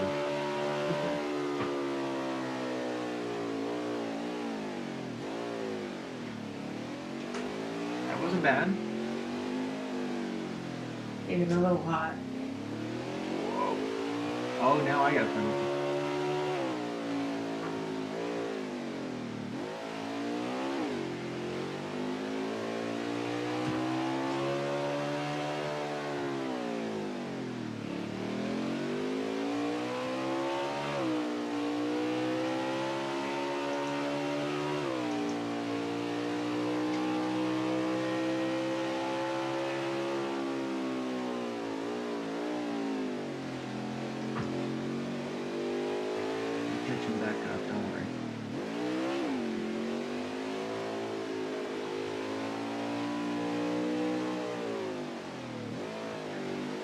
haven't been looking at what the lap times have been, but I think they should be right on pace here.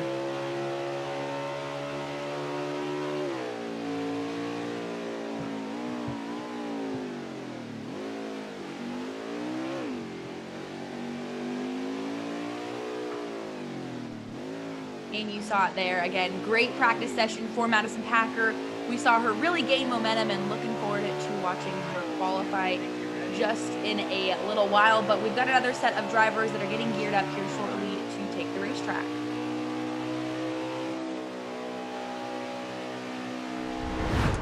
Hi guys, I'm here with Madison and Kaz. How are you guys? How did the practice go? I think it went pretty well. We're close on pace. I think Madison's going to be right there, competitive with everybody. So we've seen with all the competitors, there's a lot of off-track excursions, probably more than you want. So I think the winner of the race is going to be whoever stays on the track the most. I think that's going to be the key. Would you agree with that, Madison? Yeah, the turns are tough and you get stuck in the grass and you get a penalty flag. So staying on the track, following him around was helpful. He's way faster than me, but we'll see. Hopefully I get some beginner's luck here because I need a little bit of it. You were doing much better towards the end, I thought, of the practice. Kaz, did you have a strategy coming in to help Madison? I did. I wanted to stay around her, either right in front of her or right behind her, so that I could help teach her each turn individually and know exactly where she was on the track. So I think we stayed together well and definitely got a lot faster by the end. And I'm sure the same will happen in the race. So she'll be getting better and better the whole day. This is definitely a little bit different than hockey. And I'm quite confident that I would not be any good at hockey. I can't even stand up on skates. So we're a little bit out of Madison's realm of comfort here in the virtual race car, but I think everyone can say the same today. Yeah, absolutely. I've seen Madison on skates. She is definitely a champion. So I can't wait to see how she does versus the other athletes. Madison, you are someone that, like I mentioned, you're a little bit everywhere. You were in the all-star game of this year's NWHL. You're just overall one of the most decorated female hockey players in the world, and just hockey players. Let's be real, you know, all the things that you've done. Why was it important for you to be here today in this Race Me event? I think for a lot of different reasons, but I mean, obviously you look at the other athletes that are participating.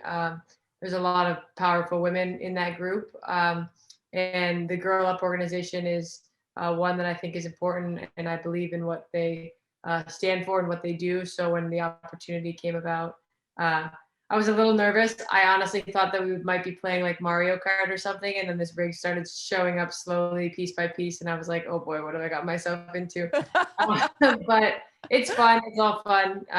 It's less about the winning and more about having fun and getting some attention on a good cause. So some of the other athletes are mentioning that with the setup in their home, they're kind of getting in the zone, you know, they're kind of really feeling the race and the road. Is this how you're feeling as well?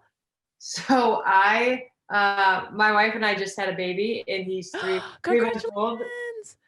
Thank you. But this race car is set up next to his nursery. So we didn't think that through. It like shakes our whole townhouse when I play. So I've been getting a lot of practice in before he goes down to sleep, because otherwise I'm not allowed to play. You're banned to play the game when the baby sleeps. This is great news, by the way. I had no idea. Congratulations. Kaz, how does it feel to be playing virtually? If I'm not mistaken, you drive all the time in real life. Is there a big difference between the real car and the virtual car? There is a big difference. I can tell you that for sure. Things are a lot different when it's virtual. The biggest thing is when we drive a real race car, just like I'm sure any sport, is you're fully immersed in it. You're feeling everything. For us, we can feel the car moving in real life, which of course on a stationary simulator. We don't get that. So it's a lot different the way we have to drive it on here. But the same principles apply. The physics are the same as real life. So a lot of us actually use this kind of stuff to help practice and warm up and stay acclimated to racing in a real race car for when we get in. Right now, it's our off season. So we have a few months until the racing season starts again. This is a great way for us to stay fresh. You're gonna keep that set up and keep practicing all winter long? I will. Actually, this is a new simulator for me. I built it 2 days ago, so I'll be getting my practice in every day. This is kind of cool. You know, you have the thought that potentially athletes would utilize games to warm up and get ready, but to have it confirmed by someone like you, Kaz, this is quite awesome. I want to say you're one of the only men today participating in this event. Obviously, we're trying to focus on women, but it's always important to have allies across all sports. Why was it important to be here today for you, Kaz? Well, I think this is a great event that Girl Up is putting on. And for us, we race against girls. There are girls in our race cars, in our races against us every weekend. And at the end of the day, you put your helmet on, you strap into the race car, and it doesn't make any difference what gender or race you are. We're all exactly the same inside the race car, trying to go as fast as we can. And frankly, you can't even see your competitors. You just see their cars. So it's 100% about the competition, and everything is completely equal, just like it is here virtually today. So I'm pretty excited about this race. It's a cool event, and hopefully Madison's going to come away with the win from it. Yeah. Any last tips to give to Madison before qualifying rounds? Good luck. That's all I can say. I think you're all going to need a little bit of it. So hopefully the luck is with you. Well, I want to say good luck as well. It was a pleasure talking to you as usual, Madison. Kaz, thank you so much for joining us, and we'll see you guys later after the qualifying rounds. Thank you. Yeah. All right there. All right, Oh, I took that car. That's a nice car. You got the G. You got the G on there because you're trying to be because you're the G. Yes, exactly. And we can see the guys coming up now. This is Team Powers. It's Aerial Powers, and we've got Joey Stone back again. And I loved it. Before we even started, Aerial, her personality is so infectious, so bubbly. I mean, I want her to do well, purely because you can tell how much she is loving this before we even start. So yeah, number 23 is Aerial Powers in the blue card front. Oh, okay. I know, I don't know what that was. Joey was like, excuse me, you're supposed to follow me. But I think Ariel is definitely one of our drivers that practice. Definitely not unfamiliar to the world of gaming and streaming. She does plenty of it herself. She had a good little setup as well. I mean, obviously she had her sim and her rig set up for today's event, but she had her green screen. She was ready to go, commonly streaming on Twitch. And we want to say hello to all of our friends that are joining us here in the Twitch chat as well. We're glad to have you guys here hanging out with us. It's a great opportunity also to be able to jump in on the action and donate. You can do it on Eventbrite, or if you're familiar with the Twitch platform, you can do it here in the Twitch chat. Something that Rachel and I learned a lot about today in how Twitch works, and you can donate, but so cool to have all of the proceeds, 100% of the proceeds today in the donation going back to Girl Up. Closer here so you can see what I'm doing. Yeah, especially that slivery part you did. So right after the pit road wall right here, that's when you know you just kind of start braking a little bit. Yeah. Mark that corner a little bit so you can just let it coast on down there. Very loud on the throttle. Here you can go a little bit faster. Then right there you kind of let off. Let it coast again a little bit. Keep it down there. There you go. Okay. Now right here you can turn a little bit more. Back on the throttle a lot quicker. Okay. There you go. That was better. That was a lot better. Now right here, right when the grass ends on the right, that's when you brake. These first few laps, these drivers are learning the racetrack again. Some of them have practiced, some a little bit more than others, but learning the racetrack, learning the course, and then it's all about getting up to speed. Joey Stone, we want to thank him, pulling double duty here, doing driver coaching for not only aerial powers, but again, we saw him on track earlier with Oksana Masters. So pulling double duty on the coaching aspects of things. But after this, Rachel, these athletes are on their own. They're getting the coaching right now in their practice session. Yep. We only have one more practice session left for Hope Solo and Natalie Decker.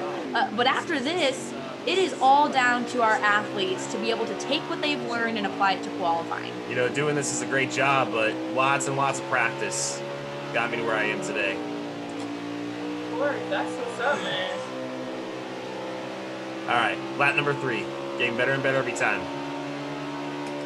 There you go, break it. There we go, nice and easy. So what kind of cart do you have? Because like I know when I was doing a custom, they had like a lot to choose from. Yeah. And I didn't know what to choose. What kind do you have?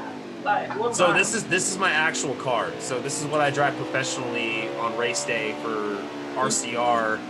You know, because I'm sponsored by Caterpillar. We got Cheddars on the side, Alsco, Red Cap. So this is my card that I drive. So it's pretty cool, especially when you have your own car in a video game. It's pretty cool, especially when kids like message you and say, "I'm driving as you" and all that. It's such a cool feeling. Yeah, man, that's fire. That's fire. Cheddar. So when I used to play with Dallas, definitely an infectious personality from Ariel and Joey. Again, the communication probably quite hilarious in learning. Again, they're able to talk to each other this entire practice session with the coaching and the giving of advice. And Ariel, though, I will give her credit. I mean, she's kept it between the lines for the most part, kept it on the course, is learning where to accelerate and where to decelerate. So she's picking up on it very quickly, all things considered, trying to chase down her coach. And Rachel, we've talked about it a couple times thus far, but we really want to hit on it again. What a great opportunity and a level platform here with NASCAR Heat, with this event to bring light and you know, really advocate for the message that Girl Up and this racing event is. And it's not only just the fact that we've gathered females here, you know, to preach the message of inclusivity and diversity and gender equality, but we're showing it with the athletes that are involved as well. Yeah, exactly. You know, just to have a look at who we've got, you know, when it comes to diversity, we've got a mum, a member of the LGBT community. We've got a Paralympic champion. And the thing is, we mentioned gender equality. We're not doing this to be like, women are better, women are great. It's not about that. It's the fact that we want to be treated equally. And how do you get treated equally when you're not necessarily the strongest voice? Because let's face it, there's more men that participate in this sport.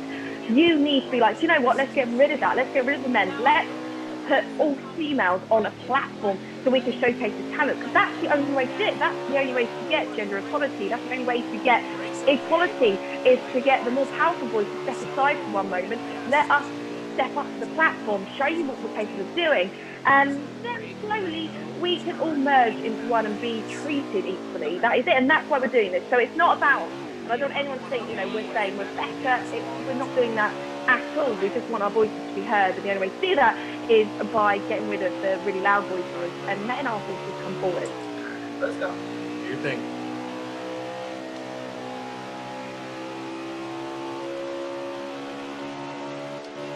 Yeah.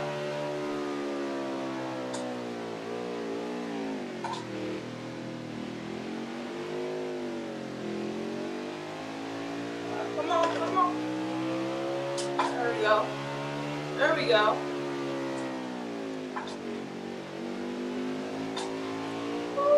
Straight out. Faster here, faster, faster, There we faster. go, there we go. Oh, she gave me Oh, she got the course penalty. I think we could rank it to would we get in the passenger seat with them? Right now, I think I would ride in the passenger seat with Aerial Powers. This is good. I like what you did there. That's a good way of working it. I would as well. I would get to the passenger seat. We wouldn't necessarily say that about everyone, would we? Go over there. Whoop.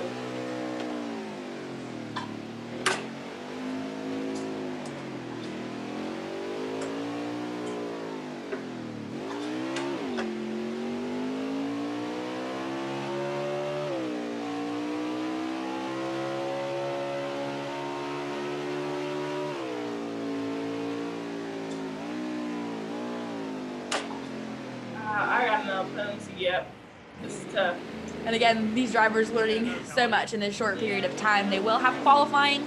Up next, we'll have one more group with Hope Solo and Natalie Decker coming up. And when qualifying does take place, 15 minutes is the amount of time that they get. Again, they are solo. They will not have the coaching of their partners, the pro athletes that were also teamed up with them. So we'll move on to our next one here of Hope Solo and Natalie Decker. Listen, that's so tough. I try not to hit the grass, but still. I'm here with Ariel and once against Joey, who's the double coach. How did it go for you guys in this practice round? Joey, I'll let you start. Go ahead, coach. You want me to start? All right, cool. Yeah. We hit it off. That was fun. That was good chemistry there from coach to student right there. Ariel did an awesome job. Literally the first couple laps, I was just sitting like kind of right in front of her, and I think she really was able to use me as a reference to like, okay, this is how he's using that corner. And then it was cool at the last 2 laps or so, I was behind her trying to like watch her, and she was approaching the corners the same way I approached them. I'm like, she's really getting it. She is learning from the coach. And she put that fast time up there. I think she's got the new fastest time now. She does. She I didn't want to tease it, but you have the fastest time during practice so far with 1 remaining. Ariel, how did it feel practicing with Joey? Man, Joey is awesome, man. He was locked in. I was teasing him a little bit to start. I'm like, let me just race you to figure it out. But then what was so cool about him is when he did get in front of me, he taught me the turns. The turns, especially in this track, are so important because it can break your speed or it can make your speed, right? So he was kind of teaching me the course in that way. And a lot of times I was like, and to break the car down. But he taught me sometimes you just let off the throttle and let the car kind of do its thing and then go full force.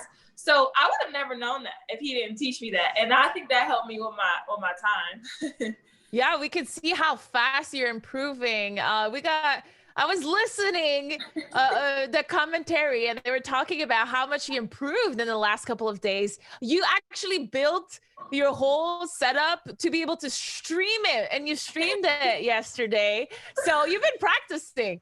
Yeah, I've been trying to get it in. I mean, I'm just a competitor, and I know Joey knows this, and I know he feels it, and I'm sure the girls on the panel that's doing the event feels it. Like, we all are very competitive. So when I realized I was going to be, competing with other girls, I'm like, oh, I got to get in and get some practice time in. So my stream loved it. They loved to see it. They loved to tease me because at first I was hitting walls like crazy. But with Joey's help, I think I put myself in a good position.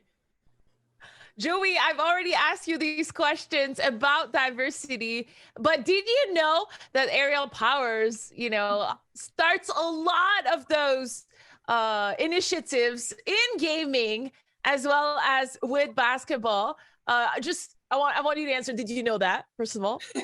Honestly, it's no, okay I did not know. I did not know that, but it's so great to know that now. Like, I can tell by Ariel's character, she's so energetic, very interactive, and it really when I see her race, the way she talks, I really think of myself when it comes to being a gamer. But it goes all around the same thing. Like, no matter where you're male or female, you could be a gamer and share that same energy and that determination. And Ariel literally is a copycat of me when it comes to how I stream and how I race. And it's so cool how it all kind of comes together like that. But it's really cool how Ariel is kind of like the motivator behind all of that too. I didn't know that. It's great to know that now. Thank you, Joey. Of course. Ariel, I wanted to talk about this a little bit. What have you been up to? I know you start so many things, so many projects. What's going on for you right now?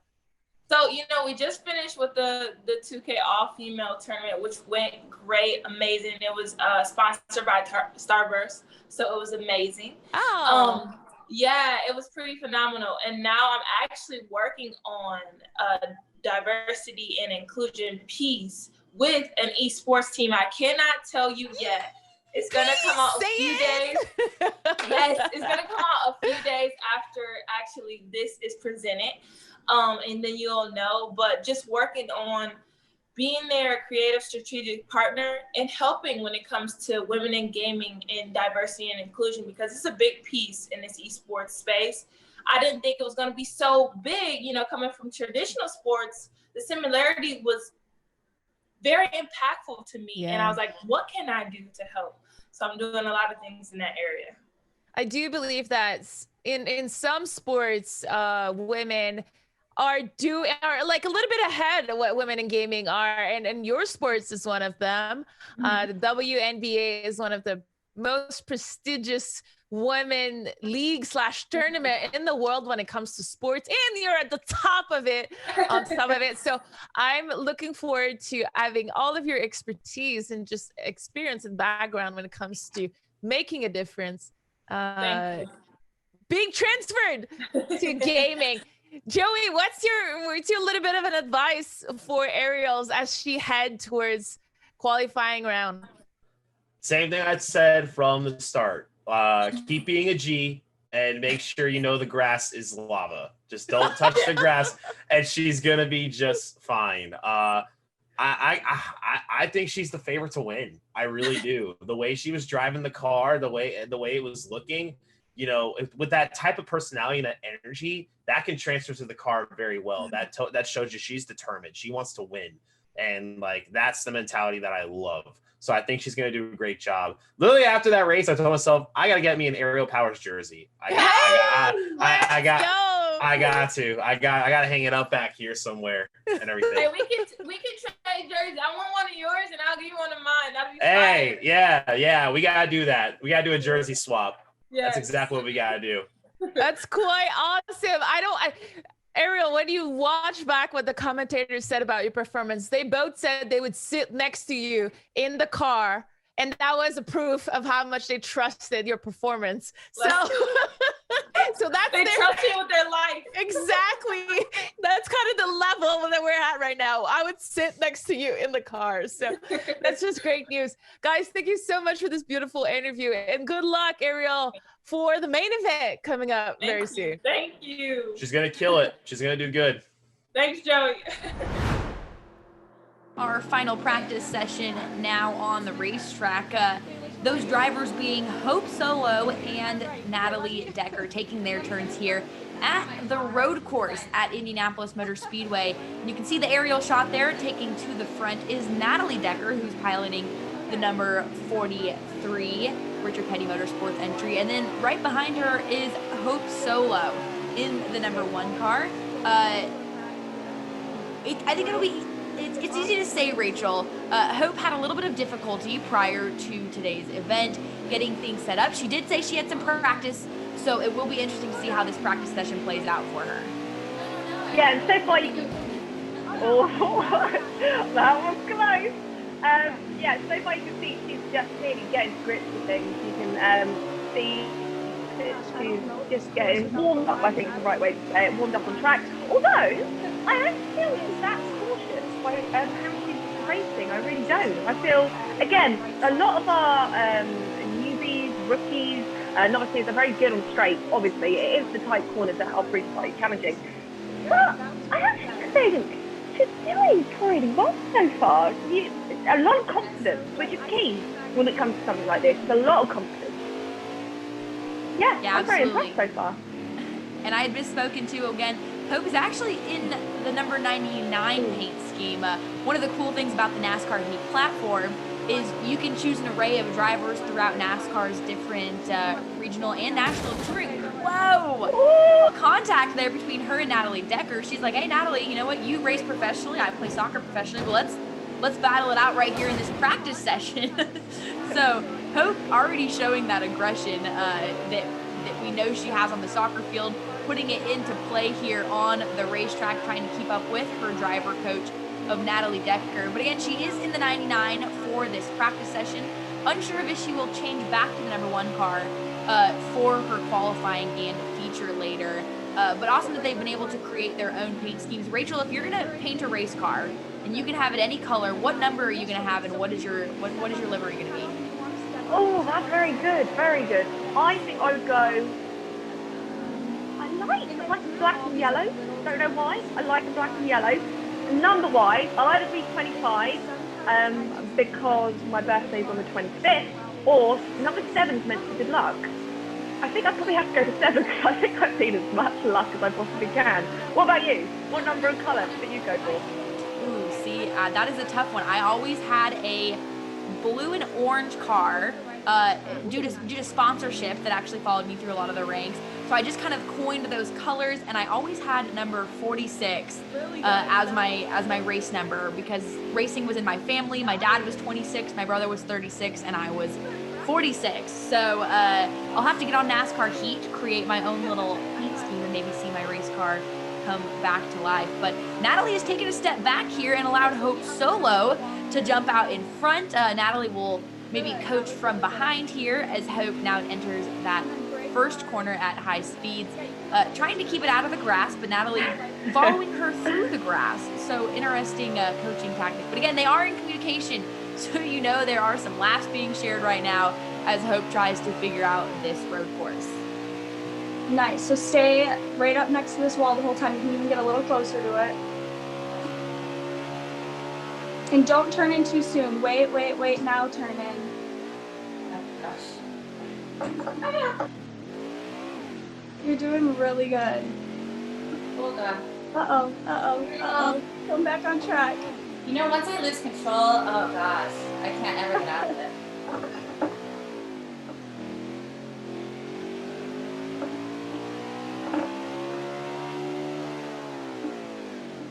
You're doing an amazing job. Wow. Okay, so then come all the way to the right side of the track over here. Next to the grass. You can even come closer. Yep, right there. Come back over to the right side. Come back over. Okay, come on. And then. There we go. Now turn in. Yeah, nice. So what really helps me is look as far ahead as you can, and when you're looking farther ahead than just what's right in front of you, it really helps you know where the front end of your car should be pointed, and it really helps you then get to that spot on the track that you want to be. So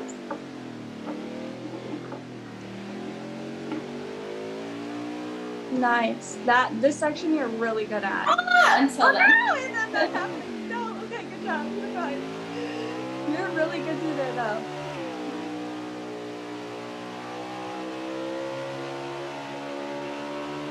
Okay, try to be really smooth on the wheels. You're swerving down the straightaway a little bit. And try to get a little more farther to your left. You want to be more to the left. A little more. There you go. Oh, wait, is that the turn? Oh. Yep. Come back. What? Yep, you missed the turn. Oh no, now what, guys? Where did you go? Back. Oh god. I was I'll afraid wait for you. A little spin around here for Hope Solo. Missed that corner entry, something we've seen a lot of our athletes do. But don't worry, got it turned around, put it in reverse, caught back up with her driver coach of Natalie Decker, and back to the front. Hope will go. Again, Natalie going to jump back behind her and finish the coaching. Only a couple laps left in this final practice session. Then it'll be a moment to debrief, and off to qualifying we go. And Rachel, you mentioned it too, a unique instance here in qualifying. I think we see a lot of different qualifying formats and a lot of different motorsports, whether that is, single car qualifying where each driver gets 1 to 2 laps. We've seen group timed qualifying, and then you see overall timed qualifying, and that is what this is. It will be a 15-minute session. So they will be on the racetrack with each other during these qualifying sessions. So not only are they going to have to try and lay down the best lap they can, continually learning the racetrack, but I think half of the difficulty here, Rachel, may be that they are really on the racetrack for the first time together and maybe staying out of each other's way while trying to lay down a fast lap. You know what? You have hit the nail on the head. That is it. I think right now their biggest challenge won't look as far as the race. This is what the fact you're going to have 6 drivers, these guys all together, because right now they've got a lot of space, just them and their mentor, and their mentor obviously is going to try their best to stay out of their way. But 6 drivers on track that are new to this, that are still finding their rhythm, finding their confidence, finding their pace. I'm smiling because I'm picturing many different starts, or many different challenges I should say. But I think it's going to be, I think they're all going to love it. And I think this is probably nothing. Well, it's definitely, this is nothing compared to the race itself. It's going to be fun. Let's just put it that way. So, right? Get a good. So the times that you're getting like really close to me like that, those are the times that you want to be braking instead of coming really close to me.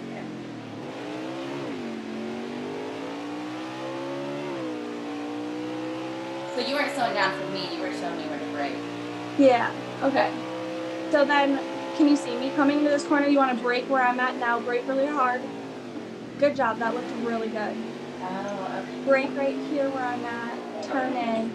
Right through here, you just play with the throttle as much as you can, and then here, brake again hard. Okay. And then I can see, like, because now that you're braking in the right spots, you're over slowing the car a little bit, so the minimum speed through the corner can actually be a little faster. So like what I said earlier, just brake and let off the brakes sooner now. You want to slow down the car in a straight line and then let them off, roll in, turn. Does that make sense? I'm sorry, because this is how like coaches talk to professional race car drivers, so it's like different lingo, but I'm trying my best. I'll wait for you. Oh, I see you.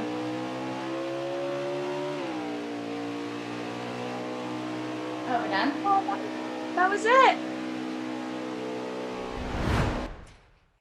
Hey everyone, I'm here with Natalie and Hope. How did your practice session go, ladies? I want to say she did an amazing job. So she definitely was practicing before we had our coaching session, and I was following her, and she looked like a pro out there, that's for sure. Okay, give me a break. First off, I practiced for like one day. I did stay up late, but it was one day. But I wish I had coaching prior to race day, because Natalie gave me some really key pointers, but now it's hard to implement them, so late in the game, but I'm going to try. We'll see. Yeah, your time for someone that only practiced one day has been pretty competitive, at the top of the list with some of the others, but you were practicing last today. So you're about to jump into the qualifying round really soon. How nervous are you? Well, we've been trying to, do all the technology stuff for the last, what time is it right now? Like 2 hours. And so it's that waiting game. And it's just like when I played soccer, it's before the game, waiting in the locker room where you get all the jitters and the nerves. So I really just want to go and get this over with and start the game. That's how I always am as an athlete anyway. Me too. To be honest, the waiting time before it leads up, it adds to the anxiety and the stress. Natalie, you are I never know how to say a real life driver. Is that the right way to say it? Yeah, professional race car driver. A professional race car driver. I like this much better. It sounds much cuter. How is your experience playing the game at home? Is this very similar to what you're used to?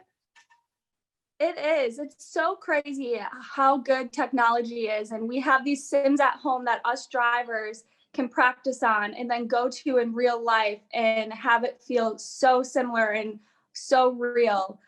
So it's just so cool that we get to do this. And I'm so happy that you're being able to experience this and do the race with us, Hope. I'm really happy that you're doing this. Well, I have a ton of respect for what you do. And not to mention the fact that you drive a truck while racing. That's absolutely blows my mind. It's insane.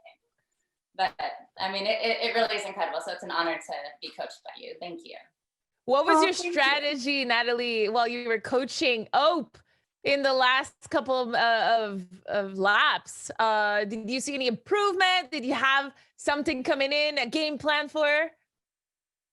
So I work with a lot of different coaches. So I was trying to use everything that they usually use to coach me. And the biggest thing is I can't be there with her for the race telling her what to do. So I wanted to give her major key points that are going to help her in the race that aren't too complicated, because this is new for her. So like braking in a straight line in road course racing is so important. And then getting off the brake pedal and turning into the corner to maximize your speed. Those are huge, important keys to road racing that will help you get your fastest lap. So those things I was trying to explain to her and get her to do, and she did a wonderful job.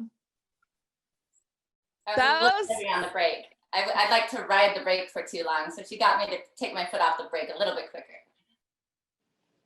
Those are all kind of things that when we watch, we don't know. We have to be in your comms, in your ears to know what the tricks that she's giving you. Those are really technical. Like you said, it's going to be quite a challenge to apply that in the game, but it showed with your race time that you're learning extremely quick. You're a competitor outside the game, but in the game, it's also showing. Do you play a lot of video games? Me? No, absolutely not. I have 9-month-old twins. I don't have time for anything anymore.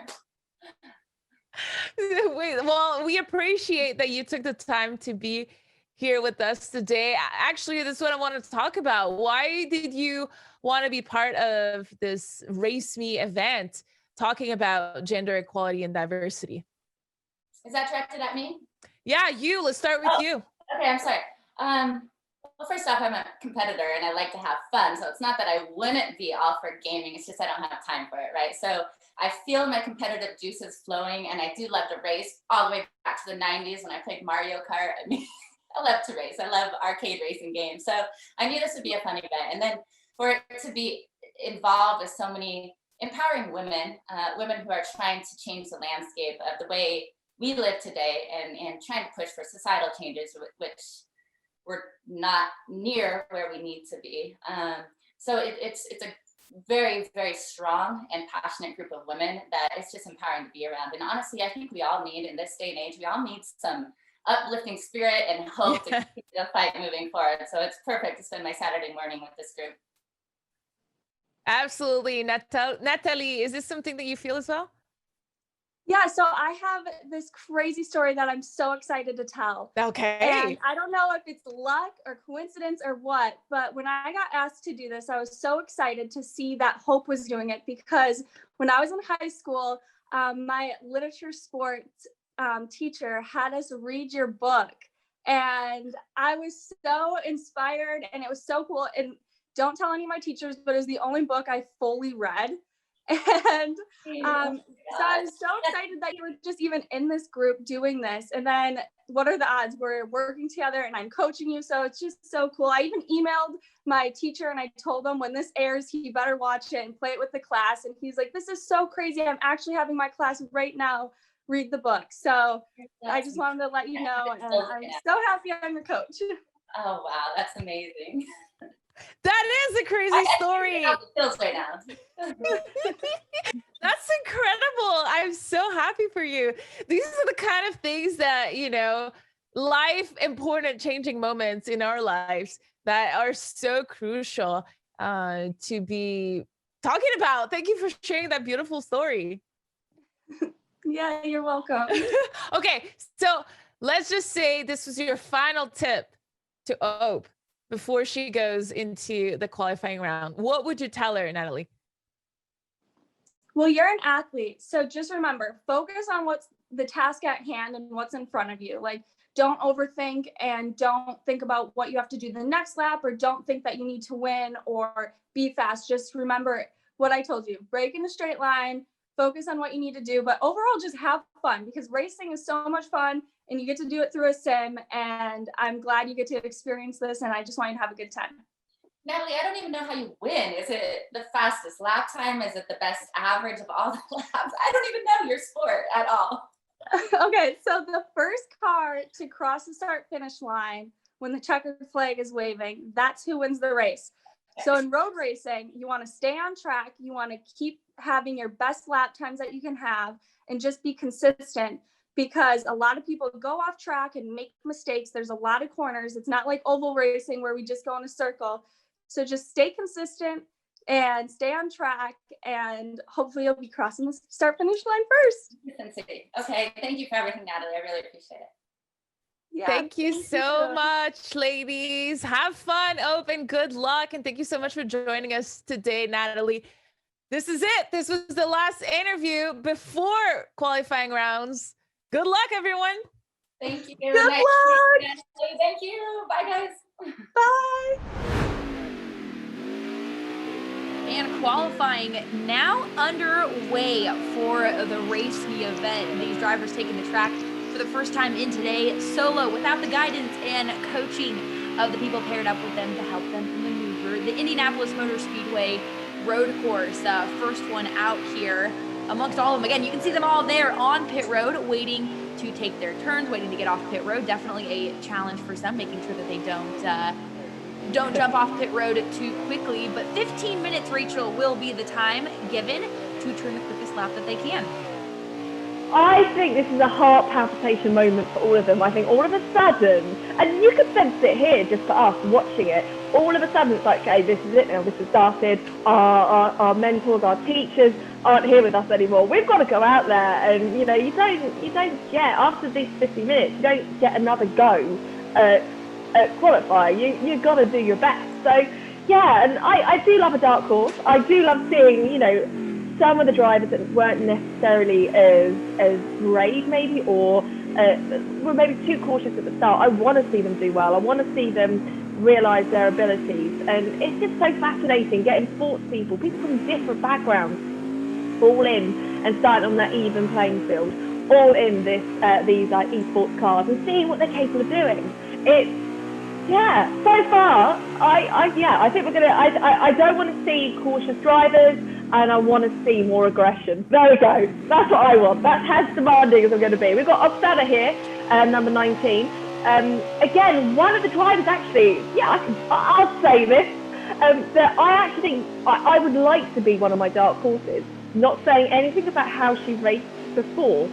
I would like, however, to see her as one of my dark horses. I want to see her get her confidence.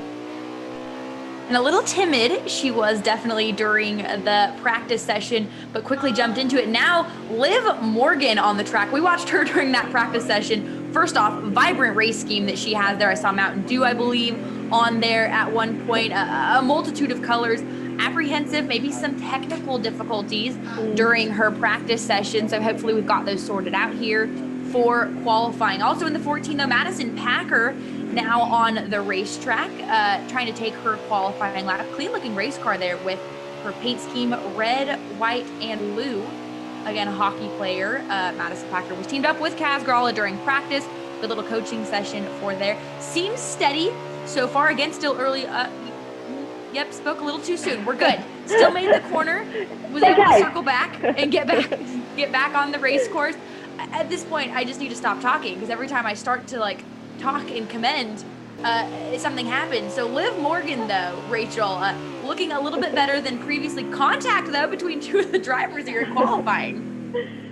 Yeah, we did say, one of the probably biggest challenges for these guys would be contact with each other. You've got 6 cars on track now. Before, they just had their teachers, their mentors, who wouldn't really go out their way to cause, any bump-to-bump action. Now, these guys, they don't really care about each other. They want to get at the front of the pack. They want to be the fastest. They want to get the best lap time. And you are sensing a lot of caution right now, but and I love them when they get onto fast straights. When they're there, you really see what they're capable of doing. And look at this, you're actually seeing some fighting going on. I like it, some battles going on track. And that is Hope Solo and Liv Morgan here battling it out. Hope, again, was in the 99 during that practice session. Was able to get back in her number 1 car. Get all these schemes custom made by these drivers, very colorful, would be very difficult as a spotter in the industry to be able to spot these cars. Definitely some interesting color schemes, but nonetheless personal to each of these athletes. Number 19 now is Oksana Masters. Yep, is and so far looks the most articulate right now as far as keeping it on the course. And ultimately just trying to get a good lap time. I know I keep doing that. Yo, I'm not gonna lie. When I was practicing, I kept doing that in one of the actual games. So disturbing.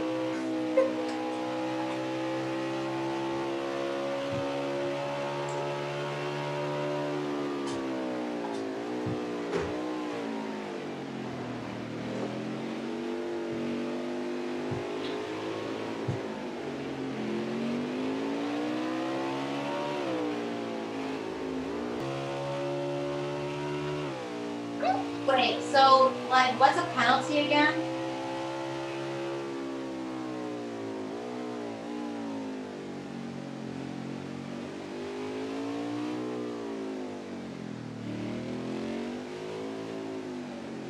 Practice, looking good so far in qualifying. And if you are a fan of motorsports and have watched stock car racing in road course, again, we talked about it a little bit during practice. Sometimes the shortest way around the course isn't necessarily the fastest way around the course. And Ariel has seemed to somewhat hit on that in where to, and I'm gonna bring some racing lingo into this, where the apex of these corners are and how to make these S's shorter by going straight. That sounds completely controversial in the sense that you would think going through S turns you would be turning, but the quickest way around the racetrack sometimes is to cut those courses and to find that apex. And Ariel, I will commend her with a very natural instinct of racing. So looking forward to watching her in the feature and seeing what lap time she's able to post.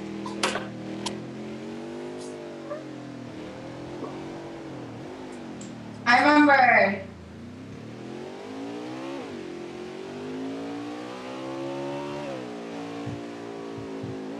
So is this qualifiers for where we will be standing as far as when we start the real race, Jay? Yes, it is. How many times are we supposed to go around? So this whole session is 15 minutes. So you guys can just go out there and run as many laps as you want. Oh, okay, that's time. Yeah. With our qualifying sessions, there's no adjusting time limit. So once we put a qualifying session up. And the competitive drive behind it as well, these drivers all able to see each other's qualifying times. So they know where they currently sit on the board at the moment, and you always want to improve. And that's the motivation, to see you turn a lap time and get a little bit quicker and quicker, and you figure out what you're doing right and doing wrong. And so to see your name click up one higher in comparison to your other competitors is fueling the fire right now with Ariel here at the Indianapolis Motor Speedway and the road course. And we talked about it some in practice as well, Rachel, the significance of this race course being chosen for this event and the image that it holds within not only NASCAR Heat and NASCAR in general, but this is a racetrack that is known worldwide. You know what, it's perfectly said. It's one of those tracks where even if you're not a racing fan, even if you haven't watched NASCAR or you're not familiar with Formula One or MotoGP, this is a track that people know. You can picture it. You can picture that famous straight. You can picture it. You know it. And I think it's a perfect track to choose for our very first with Esports. It's a very perfect track for people to get excited. Just watching it down, you can look at everything that you see in front of us with the grass. It's all, everything you see there. It's like, yes, I know this. It's very familiar with me with the stands. And yeah, I love it. I think it's the perfect track to do this on. And I'm going to be honest. I'm not upset any NASCAR fans here, I hope. I didn't realise how tricky this track was until you look at it like I've been looking at it today, well, with onboard all day long. You realise how tricky it is. Not saying I didn't think it was, but I didn't realise how many corners, it's challenging for these guys. It definitely takes the patience and the attention the entire time. You cannot make a mistake, and we've seen it time and time again.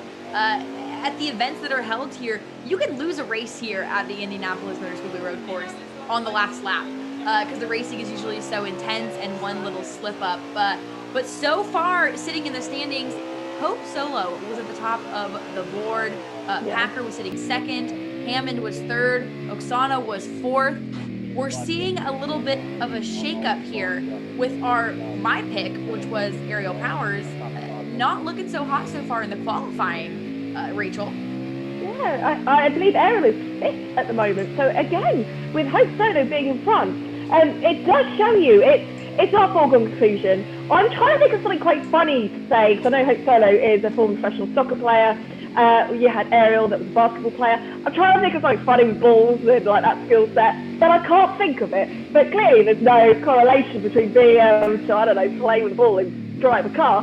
But it will come to me, I believe, at the end, when probably neither of them will need me to match them with a ball. But yeah, it's racing. I guess you're always going to have your favourites, but it doesn't mean your favourite's going to win.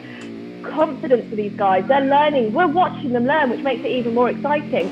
Yeah, you know, they've had the SIM card, they've had all the equipment for a week, but still, this is their first time on track with us commentating, with the pressure, with each other racing against them. We are watching them learn, we're watching them grow in confidence, and you know, it's going to be very fascinating to see when we finish today, to whoever wins, whoever comes out on top, to what they did when they first started. We're going to see some surprises, that's what we said.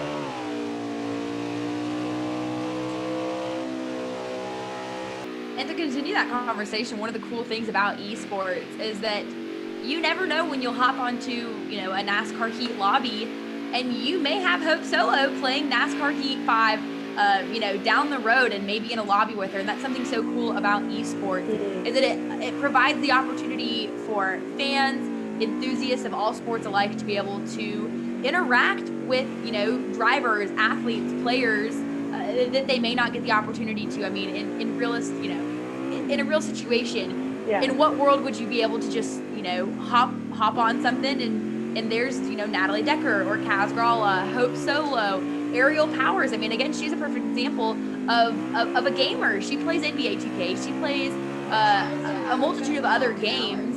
And can you imagine, you know, someone getting on their computer as an Aerial Powers fan and seeing, hey, I'm getting the chance to ultimately hang out with my favorite athletes. So esports is such a unique platform in providing that interaction with personalities and athletes alike, and connecting them with their fans. And it's about connecting, you know, in an untouchable sport. For some of these sports, you probably can't go up and meet the fans. You probably maybe going to see the sport is quite an expensive thing. But all of a sudden, this unreachable, this untouchable they're right there. Oh, look at this, P1 aerial, amazing.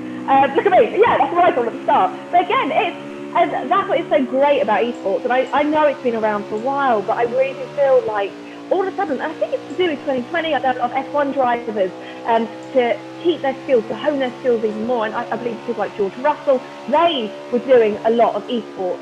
A lot of Formula E drivers were, and that's what opened up a lot of maybe novices to the world of racing. They probably just love esports.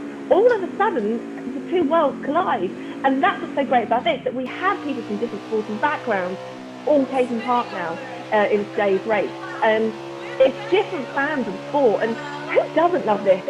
I think whatever your background is, if you're into sports, you're not, this on so many different levels is exciting, and the skill set behind it, and it's brilliant, and they're confident. It is growing, it really is. And esports too just has a niche for each person that wants to be involved with it, which is so cool. Whether it's your broadcasting, whether it's your gaming, there's so many different avenues in which esports can provide that. And I mean, you'd mentioned it earlier, Rachel, the time that we live in right now, it's hard to be able to get out to sporting events if they're happening to begin with, and to be able to be involved and participate and enjoy sports from home.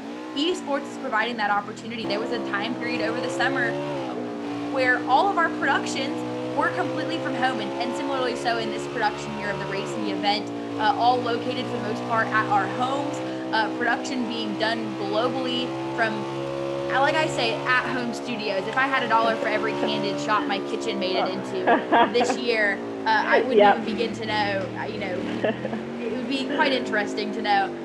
But to be able to do this in the technology we have, and that circulates back into being able to connect fans and athletes alike in such interesting times, but to be able to provide that opportunity, it's been a fun thing to be a part of. Yeah, I totally agree. And again, one thing I think that everyone's going to love about this and watching these novices maybe grow as racers is, yes, this is very different to going to watch a live race, a live sporting event, because when you're there you get the smell, you get the noise, you get the different senses. However, this, you feel like you're much more up close and personal, so it's a very different sensation. But I do see more at-home esports, more things like this going on moving forward, for a very different experience, but I think for a very more intimate experience. And right now, I mean, and you do sort of get to know the personalities. Like for me, you know, I'm getting to see the personality of Aerial Powers. I'm getting to see the personality of Madison Hammond because of the interviews that we've seen and because of what they're like on track. It's brilliant. We're seeing some great racing, we really are. And it is, and to continue off of that, to be able to, wow, I believe that was Hope Solo. Yes, it was Hope Solo. Yeah, Hard Hope Solo. contact there with the inside pit retaining wall. Able to keep it moving. May have to come in for some repairs though. Looked, the credit you can give her is she was carrying a lot of speed when that happened. That's very, very true. You know, the force in which he went into that wall then says it all. But this is what we want to see. You know, we want to see some cars going into the wall. We want to see some aggression. We want to see the speed. We want to see their confidence grow. We really, really do. And I believe this is the last lap coming up, which this is quite seamless racing. It really is. And much less cautious, which is obvious because when we saw them in practice, they were just doing that. They were practicing, they were finding their feet, they were getting used to what the track, what was ahead of them. But we're seeing some good racing. I think when it comes to the main race, we're going to see some fantastic battles out there. I would have to agree with you on that. I think that you're seeing them again, the last, I don't want to say the last serious moment, but the last extreme focus moment of trying to get that pole position, the bragging rights with qualifying now wrapped. It's time to get ready to stage for the feature. Ariel, can I just say, from the moment I met you earlier on, you have such passion and love for this. It's so clear. You just said then, this is so much fun. Well done. Fastest in practice, fastest in qualifying. What is it about this that you are finding so much fun? You know, I think it's that competitive edge I have in me. And then racing, I mean, racing is literally competing, right? So it's something so totally different than basketball too. So when I'm not good at something like I really want to be, so the fact that you guys were able to actually get a rig and make it feel so surreal, like, it's fascinating to me. And what have you found the most challenging? And what would you say is, like, you've got the rig, you've got the whole equipment there, you've had it for a week. Did you think this was going to be easy? What have you found most challenging? You know what? I wouldn't say I didn't think it was going to be easy. I thought maybe setting up the rig was going to be easier. But when I got it fully set up and I started actually playing, I was like, oh my God, like, I'm actually really bad at this. Like, I was running into people. You see, I put like a clip out there. I was smashing into people. I was in the grass. I was getting penalties. But then with the help of just practicing and Joey, it really helped me get those turns down. Those turns are really important in racing. Yeah, we were saying that you know, the corners are really tight. They're really hard for you guys and proven quite challenging. And you said that, you know, you've had Joey that's been your mentor. What is it about this that, you know, I would like to see you do this more. I really would, because you're infectious. I think this is only the start for you. You're clearly a natural. Can we say that you're a natural, or is that too soon? No, I think that's a good. I would pat myself in the back. I look forward to being in more tournaments like this for sure. I love that. I love it so much. And you know, when you started the qualifying as well, and all of a sudden you had the other racers by your side, did you find that nerve-wracking? I don't believe you probably found any of this process nerve-wracking. No, I invite it for sure, because I'm just extremely competitive. So when I was honestly, if I'm being honest with you, it's so bad. I'm so competitive. I was looking at the bottom left and seeing who was in front of me, like, okay, I got to catch that person. How do I catch this person? Okay, I got to be better on this turn. That turn was awful. Okay, like, just talking to myself and trying to get through the track. That's brilliant. Spoken like a true sports person. Really, really is. Well, look, I will let you go, get yourself sorted for the main race itself. And good luck. I don't know if you need it, but good luck. Thank you. I appreciate it. Hi, I'm Allison. I'm the Girl at Programs team intern for the fall. I'm really excited to be here, trying not to start screaming. Nice to meet all of you. I'm just going to go ahead and start jumping in with questions. I have a question for each of you. So I guess I'll start with Liv. My question for you is, do you have any recommendations for girls like me who are just getting into esports and kind of new to it? I would love your advice too. I guess what I would say is start with maybe something that you're familiar with, like any childhood nostalgic games that you remember hearing. Maybe just start with something familiar just to kind of get your feet wet, and then, expand however you feel fit. But that's what I would do, I guess. I would just start with something that I'm comfortable with and something that I've heard of before, and then progress from there. But you could totally just dive in the deep end and, just see what you like. But maybe start with something that you know? Yeah. No, it's definitely good advice, and it definitely gives me a few ideas for things to try. Yeah, what do you do like when you were younger? Did you have any favorite games or anything that you played? The one that immediately comes to mind is Mario Kart. I was terrible at it. Totally. Totally, like maybe start with Mario Kart and, just kind of work your way up from there. I don't know if you played Super Smash Brothers, like Melee, things like that. Just start with things that you know and like, and then just build your blocks from there. Definitely. Thank you so much. Oh, no problem. And then Madison Packer, because I know we have two Madisons on this. In your opinion, what is the best thing anyone watching this cast or interview can do to combat gender inequality in sports? I think to continue to speak out as a female, and for men to be allies. I think that a lot of times people see women doing things and they want to tell you that they can't do that. You can't do it, whether it's because they're jealous or intimidated by the power of women. But I think you see it with the U.S. women's soccer team. You see it in the WNBA. You're starting to see it in many different platforms, whether it's esports or regular sports. But I think that now is a great time to be a female athlete. It's a great time to be a woman in general. And I think that the tide is turning. So just to continue to hammer away and not get discouraged. You're going to hear 1,000 no's before you hear one yes. But when you do, it's worth it. So. I love that. Definitely makes me want to go out and just start doing everything. I can. Life coach. You go do everything, Allison. You go do it. Definitely getting started with Girl Up. It's definitely been a cool experience. And then Ariel, I'm going to jump to you. What has the transition been like from playing a physical sport to an e-sport? It's been crazy. The first thing that kind of comes to mind is when you're playing traditional sports and come over to esports, you don't realize the similarities when it comes to the differences with diversity and inclusion, and also just the backlash kind of that you get being a woman in a different sport, right? So all of us on the panel or on this event probably have had different situations, like Madison said, saying, you'll hear 1,000 no's before a yes, or a lot of guys are not excited about you being into the sport, or you get, hey, get back in the kitchen sort of things. We get that a lot, right? So coming over from traditional sports and being in esports, I did not expect at all to feel that. But then when I got into this space, it seems more male dominated, but actually it's not as male dominated as it seems.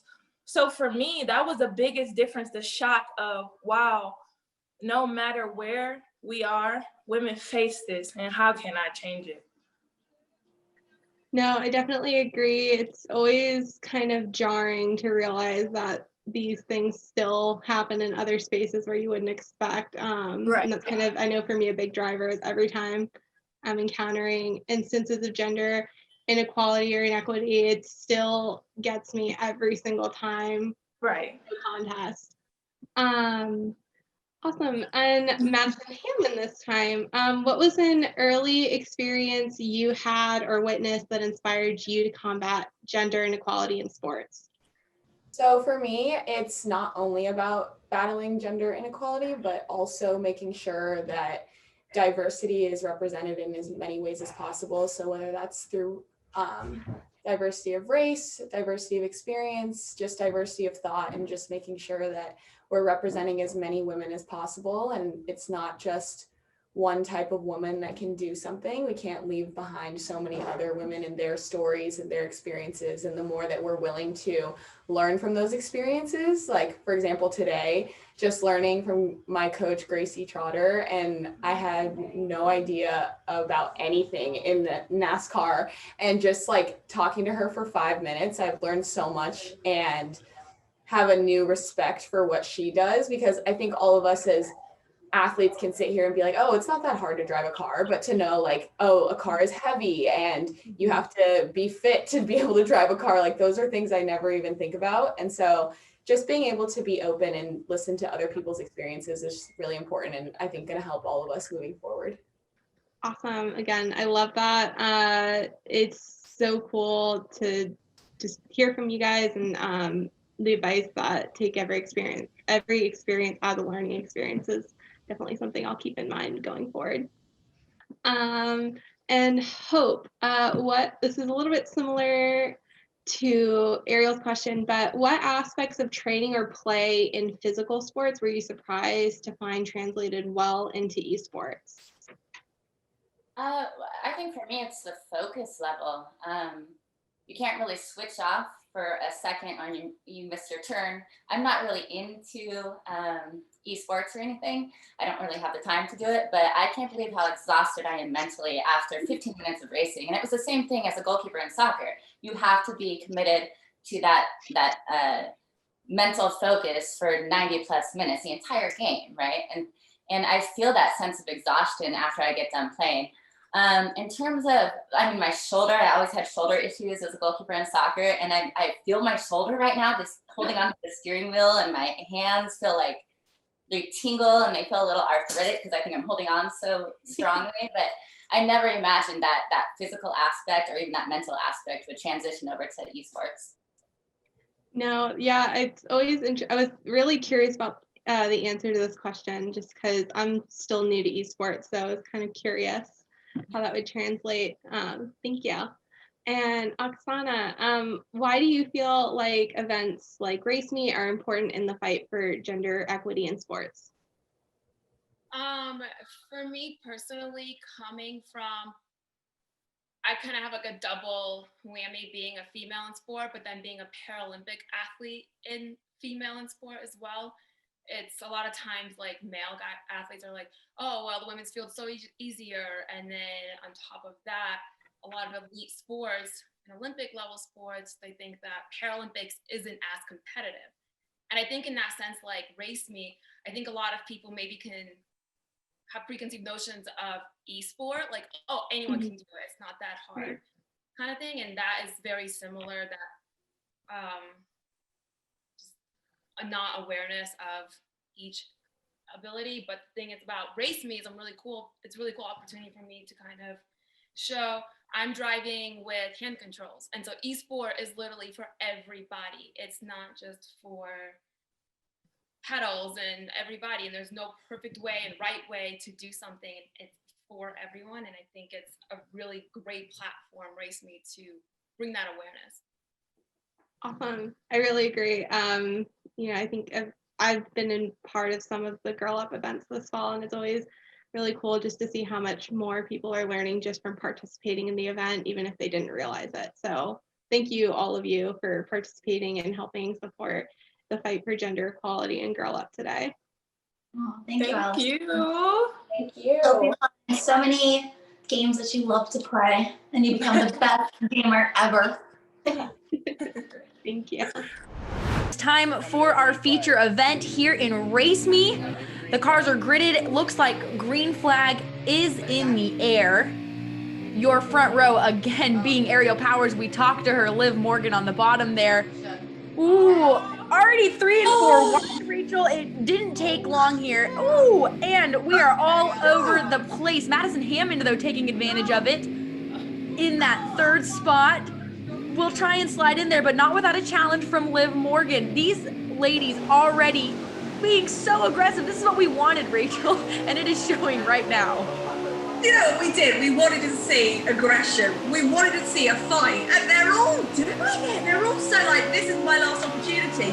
And yeah, we know Aerial Power's done fantastic. We want to see our leaders of the pack get challenged, and that's what makes a great race. And we're going to see a great race already. They're all, I think the nerves maybe got to them as well at the start. That was a fantastic start for me. That really, really was. And it's 10 laps as well. I think we're going to see 10 unpredictable laps. I want to see 10 unpredictable laps. I really, really do. And the best piece of racing advice I could give to them is you cannot win this race on lap 1. And a couple of them definitely tried to do that into the first corner, but seems to have shaken out so far. Right now, riding on board with the 14 of Madison Packer. Ooh, Liv Morgan is taking a little shortcut through the grass, little stop and go here maybe in the corner. But Madison Packer continuing on here. Liv Morgan really trying to reel her in though. Little off-course action there to try and catch back up. But Liv Morgan carrying a lot of speed. She may be able to catch up with Madison Packer, who we ride up on board with as we come down the front chute. We're going to jump around to a couple different cars, try and get a leaderboard lineup here for you guys shortly. But Liv Morgan has improved immensely since we watched her in practice, Rachel. You know what? Professional wrestler, WWE, Liv Morgan, who, she was nervous at the start. She said she was nervous at the start. We could see that there was a lot of caution from her driving. I'm loving to see this sort of go off everywhere. With Liv, we saw a lot of caution. We didn't see the guts. We didn't see the speed. We didn't see the aggression. We know you're going to improve from the practice of the race. You're going to improve as a racer, and we've seen that today. And this is great.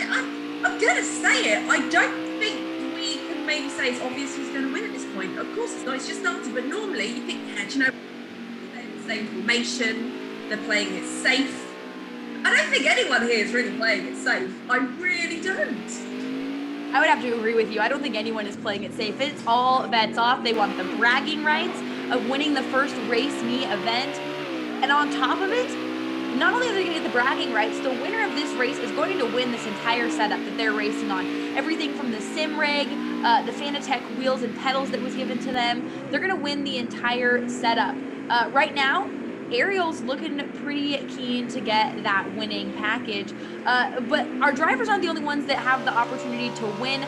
If you want to try and win some cool giveaways, Esports is giving away a ton of stuff that will close on January 20th. You just have to get on esports.com, check them out. That will give you all the information on how you can win some cool giveaway stuff too. But right now, your running order, Ariel is currently your leader. Master is in second, Hammond third, Hope Solo up to fourth, Madison Packer in fifth, and Liv Morgan in sixth place. So a couple of these drivers trying to reel each other in to create some competitive racing. They were able to early on, a couple fenders rubbed, but nothing is more, appealing as a driver, Rachel, than seeing in your line sight just ahead one of your competitors. You're going to do everything you can to get to their back bumper, and that's exactly what we're watching here.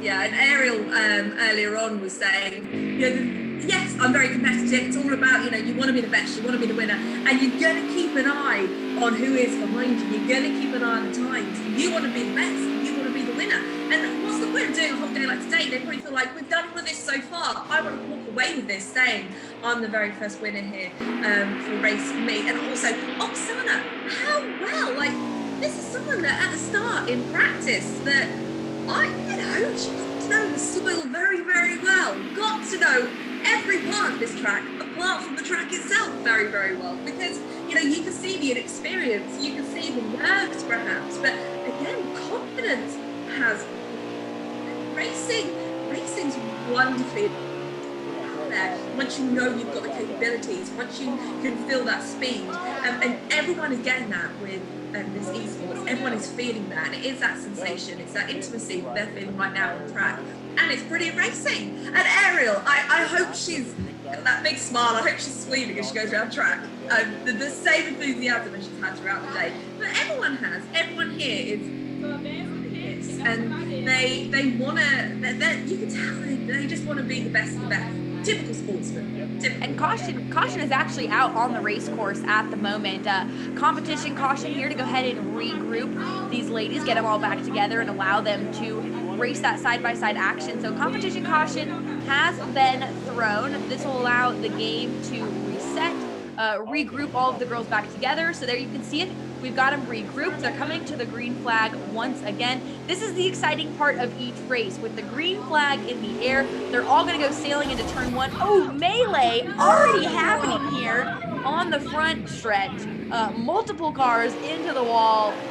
Looks like everyone's maybe moving, but a little chaos here. That was aggressive. There was no messing there. That was literally like, this is my track. Everyone get out of the way. That's what we want to see. Whoa! With racing, it's not just about what's in front of you. You've got to keep every sense going. And you said this earlier on, Hannah. You can't take your concentration for 1 second. It can't go. Anything could happen in racing, and we're seeing that right now on track. Yeah, Liv Morgan trying to catch up with the rest of the pack. The front runners, though, all reeling each other in. Ariel and Masters very articulate, very well-versed here in their racing. Ooh, little shortcut here for a couple of them, trying to hold on to. These front 3-4 pack runners are all running very closely. We see what I believe was Hammond go around. Oh, I'm sorry, that was Madison Packer go for a spin, able to recollect and rejoin the racing surface here, though. But there's about 3 of these drivers that are very close in speed, Hope Solo being one of them, as well as Hammond. As she tries to track down Hope Solo here, running along with Madison Hammond. Ooh, and all it takes, you can see it there, a little bobble by Hope Solo, and a big gain was made by Hammond in catching her. Yeah, it doesn't. Do you know what? Again, it's with this kind of situation. As soon as you go bump to bump, as soon as you tap, as soon as anything happens, and there's been a penalty as well for Ariel. It'd be fantastic to see how she recovers from this as well. And again, it's about not losing nerve. If you crash out for a moment, we've seen quite a few spins, you cannot afford to lose your nerve. It's 10 laps. There is no time to lose your nerve. You've just got to keep going. I can bet that everyone's adrenaline easy for me to say, everyone's adrenaline levels are at an all-time high. And I believe we're halfway through. I feel like I'm aged already. Halfway through your current running order is Masters, Packer, Solo, Powers, Hammond, and Morgan. Again, that penalty given for Ariel, maybe with a questionable move here with some rough, tough racing. But hey, that's what she said. She said that she loved this aspect of it, being able to race hard, had a lot of fun figuring it out. I think all of our athletes today did. Ooh, and some contact there. Hope Solo got moved for another position here. Looks like, I believe that's the 23 of Powers. So Ariel Powers trying to make her way back up through the field after that penalty as she maneuvers the S's and comes to a stop. So jumping back up here with Madison Packer, riding along with her as she tries to catch in front of her. Ooh, little bobbing and weaving down the front stretch. Oh, and they're going to push each other into the wall.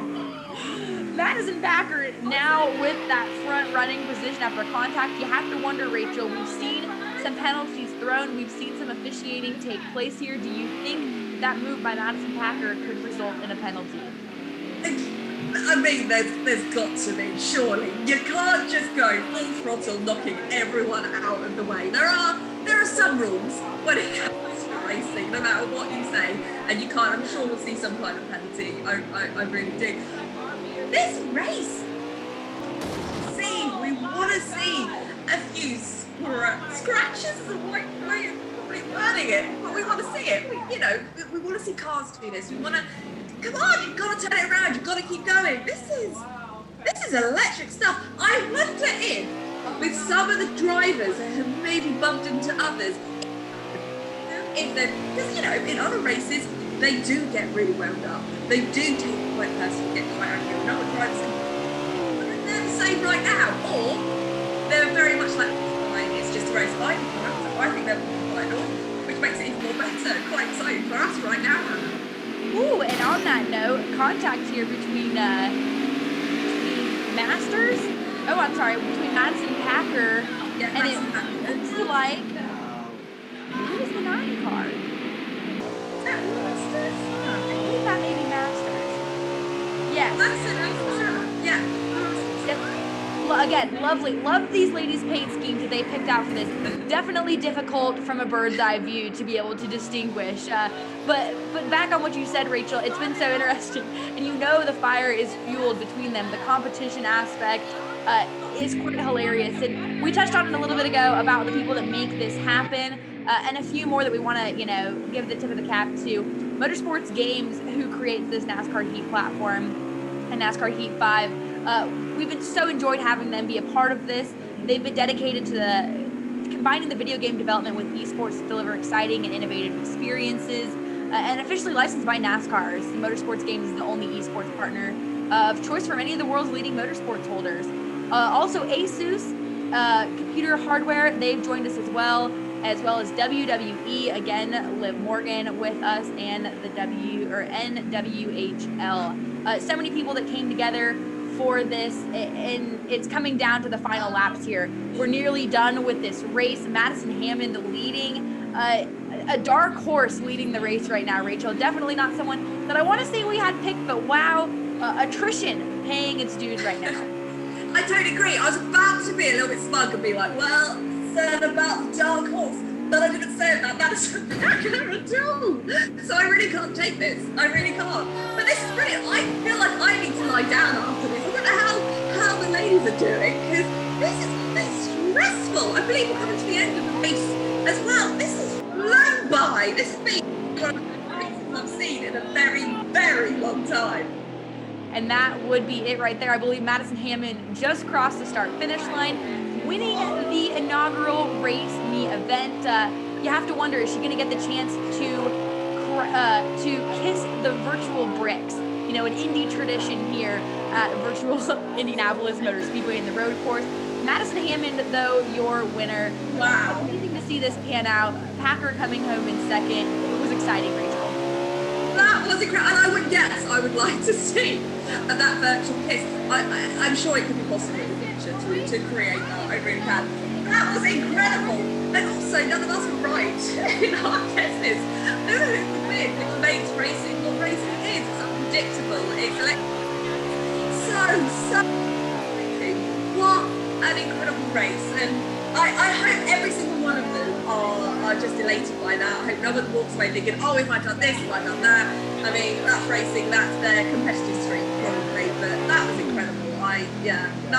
That was a fantastic race. Congratulations to the person that took part in that, because they all did fantastic.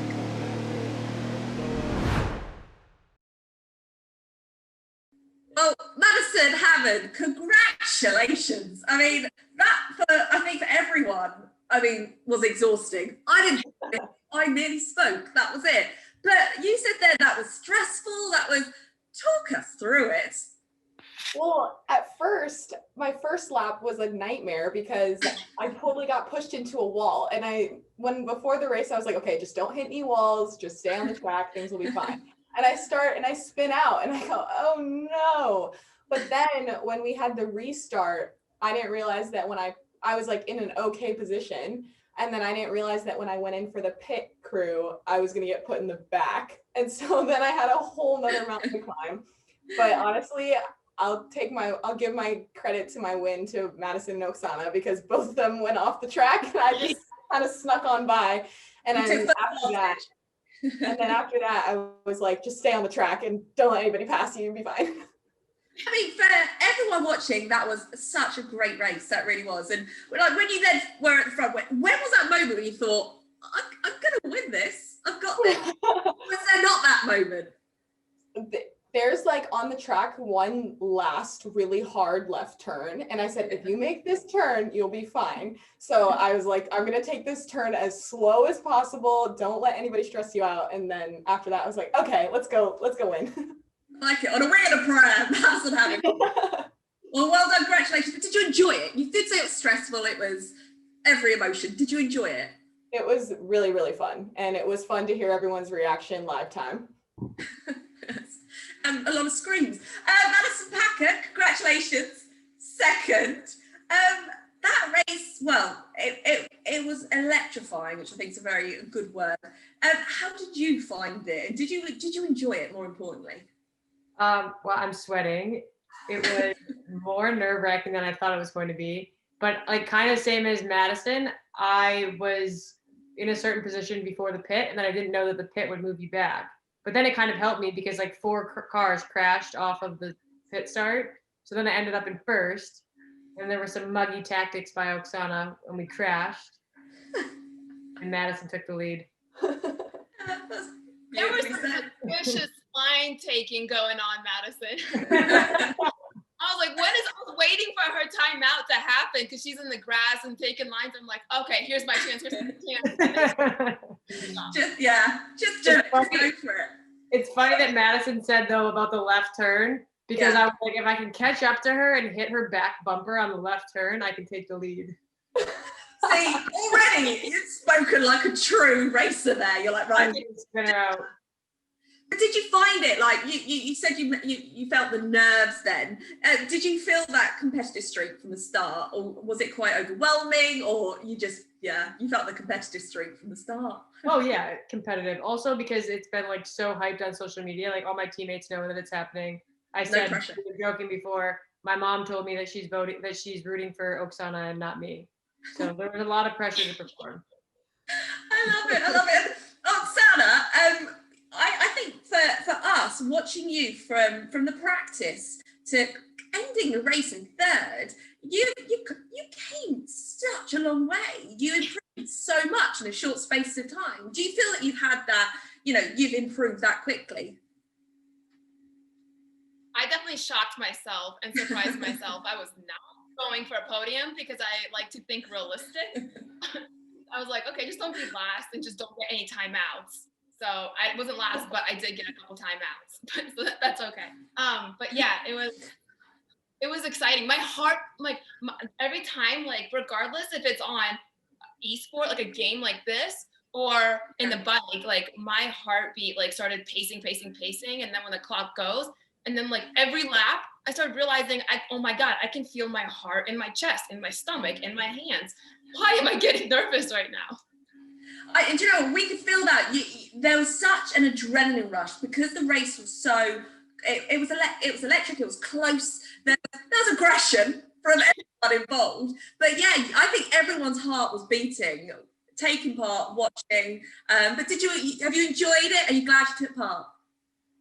I loved every part of this. I was like, oh my gosh, I don't have any gentle bone in my body at all, and everything's all aggressive. So I was like, this is gonna be a really bad race car race for me, but it was so fun. It took me out of my comfort elements, and I think that's really cool because I'm able to, whatever I learned here, I can apply to life and then just in general. And but I loved every moment of it.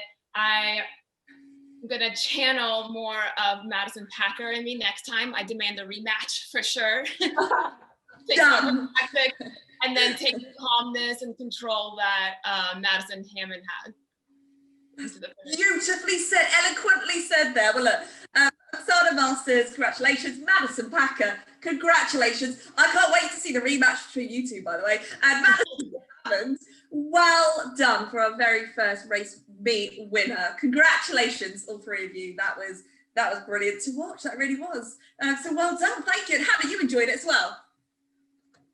Yeah, absolutely. It was so much fun to watch and cover you guys throughout practice. See the growing that some of you did as far as maybe getting the hang of it a little bit quicker than we had anticipated. And like Rachel said, it was just so exciting to be a part of it. The action on the racetrack, the entertainment value was through the roof of just, I could hear the commentary of what you guys were probably saying in my own head as this was taking place. Probably some not for broadcast, but entertaining nonetheless to be a part of it. And again, thank you guys so much on behalf of Rachel and I as well for being a part of this and being a part of the Girl Up movement and the Race Me event. It's been fun to be a part of. Yeah, thanks everyone. Well, to continue the thanks to everyone, it's been a joy to be a part of this today. And with the send off with the final goodbye, we're going to send a thanks and hear a word from our Race Me group to send everyone off. But before we go, ladies, should we do this event again? Should we do another race meet? I'm just throwing it out there. I think we might. Stay tuned on the social media of Esports to see when, if possibly, the next one is coming up. Wow, that was such an incredible race. I hope everybody had a good time, and we sure did.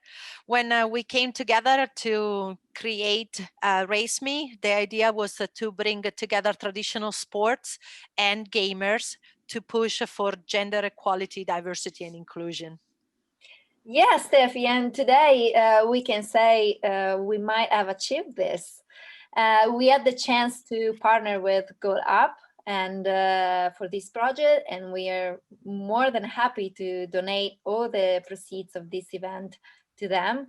And let me remind you that you can still donate if you want, and the link is on the screen. So yeah, Race Me wants to be an inspiration for the younger generation, both boys and girls, to look at the world in a different light and to gain the strength to change it. Thank you, everybody, for being with us to watch this event today. Stay tuned for more information from Innit Esports. Thank you. Thank you. Bye. Well, that was fantastic. Thank you, everyone, for watching. Well done, first of all, to Oksana Masters, Madison Packers, and Madison Hammond. What an incredible race. I thoroughly enjoyed it. Stephanie, Hannah, did you enjoy yourself? Yeah, absolutely. And to see these drivers, or these athletes become drivers in the sense of taking on a challenge that not many of them have had before, whether that's joining esports or tackling the challenge that is NASCAR Heat 5. Entertaining, nonetheless. Did not expect that top three. We saw some rubbing fenders, we saw some trash talking, and ultimately we saw some challenge for a rematch. So something that we maybe could see in the future. It was so much fun. I mean, we had a blast.